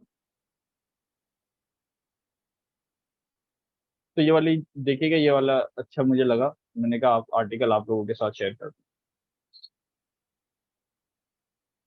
हाँ अच्छा जी, तो आज की क्लास पर हम क्या करें, आगे ले कंटिन्यू करें और नमाज ब्रेक भी लेना है, या तो फिर नेक्स्ट क्लास से फिर डायरेक्ट अपोलो स्टार्ट करें, जैसे आप लोग की राय हो। सर नमाज के वफ़े के बाद सर ग्राफ क्यू और अपोलो सर आप मैं चाह रहा हूँ कि एक ही क्लास के अंदर हो तो ज्यादा बेहतर है। अभी क्या होगा, एक क्लास दूंगा फिर वापस पूरे हफ्ते का ब्रेक आ जाएगा आपके पास, फिर मुझे वही चीज जी सर। वापस रिपीट करते हुए आगे चलनी पड़ेगी। तो मैं सोच रहा हूँ कि नेक्स्ट क्लास से होगा तो ज्यादा बेहतर ये हो जाएगा कि नेक्स्ट क्लास में डे 1 से स्टार्टिंग से ही हम लोग अपोलो को यूज करते हुए उसकी डिस्कशन करते हुए अपोलो इंटीग्रेट करेंगे। अपोलो से पहले गेट्स भी हमें देखना पड़ेगा, डेफिनेटली गेट्स भी अपन रनिंग होगा तो उसके अंदर हम लोग अपोलो को इंटीग्रेट करेंगे, गेट्स भी इसके लिए यस भी सर, अच्छा ही होगा। आज के लिए काफी है। सर अगर आज की क्लास के हवाले से पूछूं, क्या टाइम वेस्ट हुआ हमारा या कुछ सीखा आप लोगों ने? नहीं सर, बिल्कुल नहीं। नहीं सर, इससे बिल्कुल बहुत नहीं। अगर आज नई बातें आई मैंने हैं बहुत सर, सीखा इसमें। सामने एक्सप्लोर हुई हैं। सर अगर आज की क्लास में ये कर दिया जाए वर्डप्रेस को ओपन रनिंग इसके साथ ही जो हमने नेक्स्ट किसी क्लास में करना है, तो कोई ये लीड लेना चाहेगा? क्योंकि WordPress? मैंने वर्डप्रेस मैंने नहीं किया हुआ, अगर कोई लीड लेना चाहे तो मैं उसको एक्सेस दे दूंगा शेयरिंग का, वो अपनी स्क्रीन शेयर करके ये लीड लेके कर दे, सर आप ही क्योंकि ये करवाइएगा फॉरन इंशाल्लाह। अगर नेक्स्ट मेरे टाइम से ही सर आप ही करना है तो हाँ करवाइएगा फिर प्लीज। नेक्स्ट टाइम मैं कर दूंगा, क्योंकि ये इतना बड़ा काम नहीं है, लेकिन डेफिनेटली मैं भी करूंगा तो हो सकता है कुछ प्रॉब्लम्स आए जिसको मुझे सर सॉर्ट आउट इंशाल्लाह करना पड़े नेक्स्ट ना पहले। करेंगे। ठीक है सर, नेक्स्ट करते हैं। ठीक है सर। ठीक है, तो फिर आज नेक्स्ट की में क्लास सर हम यही रखते हैं, और अगर अभी जी किसी का सर। कोई क्वेश्चन या कुछ है तो बता दें, हम क्वेश्चंस ले लेते हैं अभी। सर सर ये ना Gatsby पे जाएंगे, अपोलो गेट्सबी क्योंकि गेट्सबी के अंदर ही हम अपोलो का वो यूज करेंगे ना, ग्राफक्यूएल यूज करेंगे डेफिनेटली। तो गेट्सबी पहले पढ़ना जरूरी है सर हमें, और गेट्सबी के बाद आपको ये सर वो तो है, सही है बात सर, ये गेट्सबी की और नेक्स्ट जेएस में सर ये फर्क है, क्यों नहीं हम ना सिर्फ नेक्स्ट जेएस में ये हम सकते हैं, बात क्या है सर, थोड़ा सा ये हम सर आप डिस्कस करेंगे, ये पूरा बता दें। डिटेल में डिस्कस करेंगे, क्योंकि ये सर ने आउटलाइन बनाई हुई है ना कोर्स की। तो नेक्स्ट जेएस ऑलरेडी आपका आ जी चुका है, सर। तो अपोलो की जो लाइब्रेरी में ग्राफक्यूएल के अंदर यूज करूंगा वही सेम लाइब्रेरी में नेक्स्ट जेएस के अंदर भी यूज कर सकता हूँ। ठीक है, तो वो हम ठीक है। देखेंगे कि अपोलो की लाइब्रेरी किस तरीके से हम इंस्टॉल करते हैं, किस तरीके से इसको इंटीग्रेट करेंगे, और वही क्या काम हम नेक्स्ट जेएस में कर सकते हैं। गेट्सबी फिर सर हम क्यों फिर हम कर रहे हैं सर, गेट्सबी थोड़ा सा ये आप कंटेंटफुल बता एपीआई दें। हम यूज करेंगे ना, वो यही बता रहा हूँ, हेडरलेस सीएमएस ये हम नेक्स्ट क्लास में इंशाल्लाह पूरी इसी के ऊपर डिटेल डिस्कशन होगी हमारी, कि गेट्सबी क्या है, सर फायदा क्या है हमारे पास। अच्छा सर नेक्स्ट वीक और क्लास सर होगी ये नेक्स्ट में नहीं, यस सर नेक्स्ट वीक मुझे नहीं पता, अभी ये मैनेजमेंट ने कुछ अनाउंस नहीं किया हुआ, अगर नहीं होगी तो अनाउंसमेंट आ जाएगी तो पता चल जाएगा, मुझे भी अभी नहीं पता। सर होनी चाहिए क्योंकि वीक में एक ही क्लास होती है तो हाँ होनी चाहिए, मेरे हिसाब से भी होनी चाहिए, बट लेट्स सी। सर वो ईद का थर्ड डे है ना सर? थर्सडे की है क्या? सर, ईद 29 की है ईद।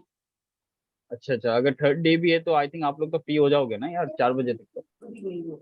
हाँ सर इंशाल्लाह होगी सर, इंशाल्लाह होगी सर इंशाल्लाह एक कोशिश। सर अगर सर जी, जी। ये लास्ट क्लास में ये पता चला था कि कोई प्रोजेक्ट बनाना Recording जरूरी है stopped. इस कोर्स के उसके लिए जिसमें सर्टिफिकेट मिलेगा। बिल्कुल एंड में जो नहीं। भी आपने सारी चीजें पढ़ी हुई होंगी उसका आपको कोई ना कोई प्रोजेक्ट देना पड़ेगा, उसके बिहाफ पे आपको सर्टिफिकेट मिलेगा डेफिनेटली। वो प्रोजेक्ट हमारा अपना होगा या अपना अपना या आप लोग अपना भी मतलब होता है ये कि अगर- हम खुद अगर- खुद से उसको डिवाइस करेंगे कि ये प्रोजेक्ट हम बना लें, तो उसकी कॉम्प्लेक्सिटी हम कैसे डिफाइन करेंगे, ये कितना वो ये होना चाहिए? ऐसा कुछ नहीं, ऐसा कुछ भी नहीं है, कोई कॉम्प्लेक्सिटी नहीं है, बस टारगेट ये है, मकसद ये है कि आप लोगों ने जो पढ़ा है वो आप लोगों ने यूज किया, बस मेन मकसद ये है उसका। ठीक है सर, ओके सर ठीक है, खुद से ये मतलब करना है। ठीक है जी जी। या तो अभी आप सर चाहेंगे तो आपको प्रोजेक्ट मिल भी जाएंगे, हो जाए। और अगर आपके ख्याल में अगर आपको लगता है कि आपके पास कोई प्रोजेक्ट ऑलरेडी मौजूद है, आप उस पर काम करना चाहते हैं तो आप वो भी कर यस सकते सर, है सर हैं। सर हमारे सर। पास दूसरा नहीं है, अगर मिल जाए तो बहुत अच्छी है, फिर हमें हाँ, टारगेट पता प्रोजेक्ट होगा तो कि बने हुए हमने हैं, ये करने। प्रोजेक्ट्स जी। मौजूद है, आप उसमें से कोई भी सिलेक्ट कर सकते हैं, कोई मसला नहीं। चले तो फिर क्लास सर को यहीं अगर पे end हमें करते हैं। सर अगर हमें कोई प्रोजेक्ट्स अभी से पता चल जाए ताकि हम उनको स्टडी करना शुरू कर दें। मैं देखता हूँ अगर और मुझे मिल इसके जाते हैं प्रोजेक्ट्स तो मैं आपसे शेयर करता हूँ। सर और इसके साथ सर कोर्स आउटलाइन जो आपने बोली थी अगर वो भी शेयर कर दी जाए इसी क्लास के अंदर ताकि नेक्स्ट हम उसको भी कर स्टडी दिया करके तो देखें। कर दिया आई थिंक किसी ने पे डॉकर शेयर कर दिया। गाइडलाइन कर दिएगा फ्रीलांसिंग में किस तरह कर सकते हैं। व्हाट्सएप पे सर आप कर दें सर तो ज्यादा मैं करवाता हूँ, मैं व्हाट्सएप पे या कोर्स आउटलाइन को याजिब जरा व्हाट्सएप पे भी एक दफा आउटलाइन शेयर कर देना सबके साथ। क्वार्टर 3 की। ठीक हो गया, ठीक है। चलिए चलें फिर क्लास हम अपनी मर्जी का भी प्रोजेक्ट कर सकते हैं। बिल्कुल कर बिल्कुल। बिल्कुल सर कर एक प्रोजेक्ट है जो आप लोगों ने मेरे ख्याल में एक क्लास के अंदर दिया गया है, वो पोर्टफोलियो प्रोजेक्ट है जो आप लोगों को बनाना है रिएक्ट पर या फिर नेक्स्ट.जेएस के ऊपर। बस जी वो एक प्रोजेक्ट है ना, मैं वही लिस्ट भी है प्रोजेक्ट की कि आपके पास ये सारे प्रोजेक्ट्स हैं तो आप जो भी करना चाहें तो वो कर सकते हैं, वो मैं आप लोगों के साथ शेयर कर दूंगा लेके ना इंशाल्लाह ताला। और सर एक और हमें हेल्प चाहिए आप सबकी कि हमें स्टार्ट कहाँ से लेना है और किस तरह से लेना है, काइंडली जरा इसके बारे में भी गाइडेंस जो मिल जाए ना कि स्टार्ट कहाँ से लेना और इसको किस तरह से लेके चलना है, मतलब इसमें हमें गिटहब को किस तरह से यूज करना है, हमें पुश कब करना है, हमें डेवलपमेंट के लिए जब बनानी है सारी, मतलब ये पूरा एक स्केच हो हमारे पास। जी सर बिल्कुल। एनवायरनमेंट का हमने करना है बेसिक ना, हाँ बेसिक मैं आप लोगों के साथ शेयर कर दूंगा, जब मेरे पास प्रोजेक्ट की एक लिस्ट आएगी ना तो मैं आप लोगों के साथ सामने प्रोजेक्ट शेयर करते हुए आपको एक बेसिक बता दूंगा कि हम इसको लेके किस तरह कैसे चलेंगे। Yes sir. एनवायरनमेंट हम कैसे उसका क्रिएट करेंगे प्रोजेक्ट का विल डिस्कस, वो मेरे पास एक दफा प्रोजेक्ट की लिस्ट आती है तो फिर मैं प्रोजेक्ट शेयर करके आप लोगों के साथ शेयर करता हूँ। Okay sir, thank you very much, thank you. आज की ना क्लास यहीं तक है सर? जी आज की क्लास यहीं तक है। फायरबेस और साइप्रस हाँ जरूर देखिएगा, मार्केट में हॉट डिमांडिंग है। यस इंशाल्लाह। चलें class, thank you very much. Thank you okay sir, thank you. याद रखिएगा। अल्लाह हाफिज़। अल्लाह हाफिज़ sir, Allah thank you very हाफिज़। मच। अल्लाह हाफिज़।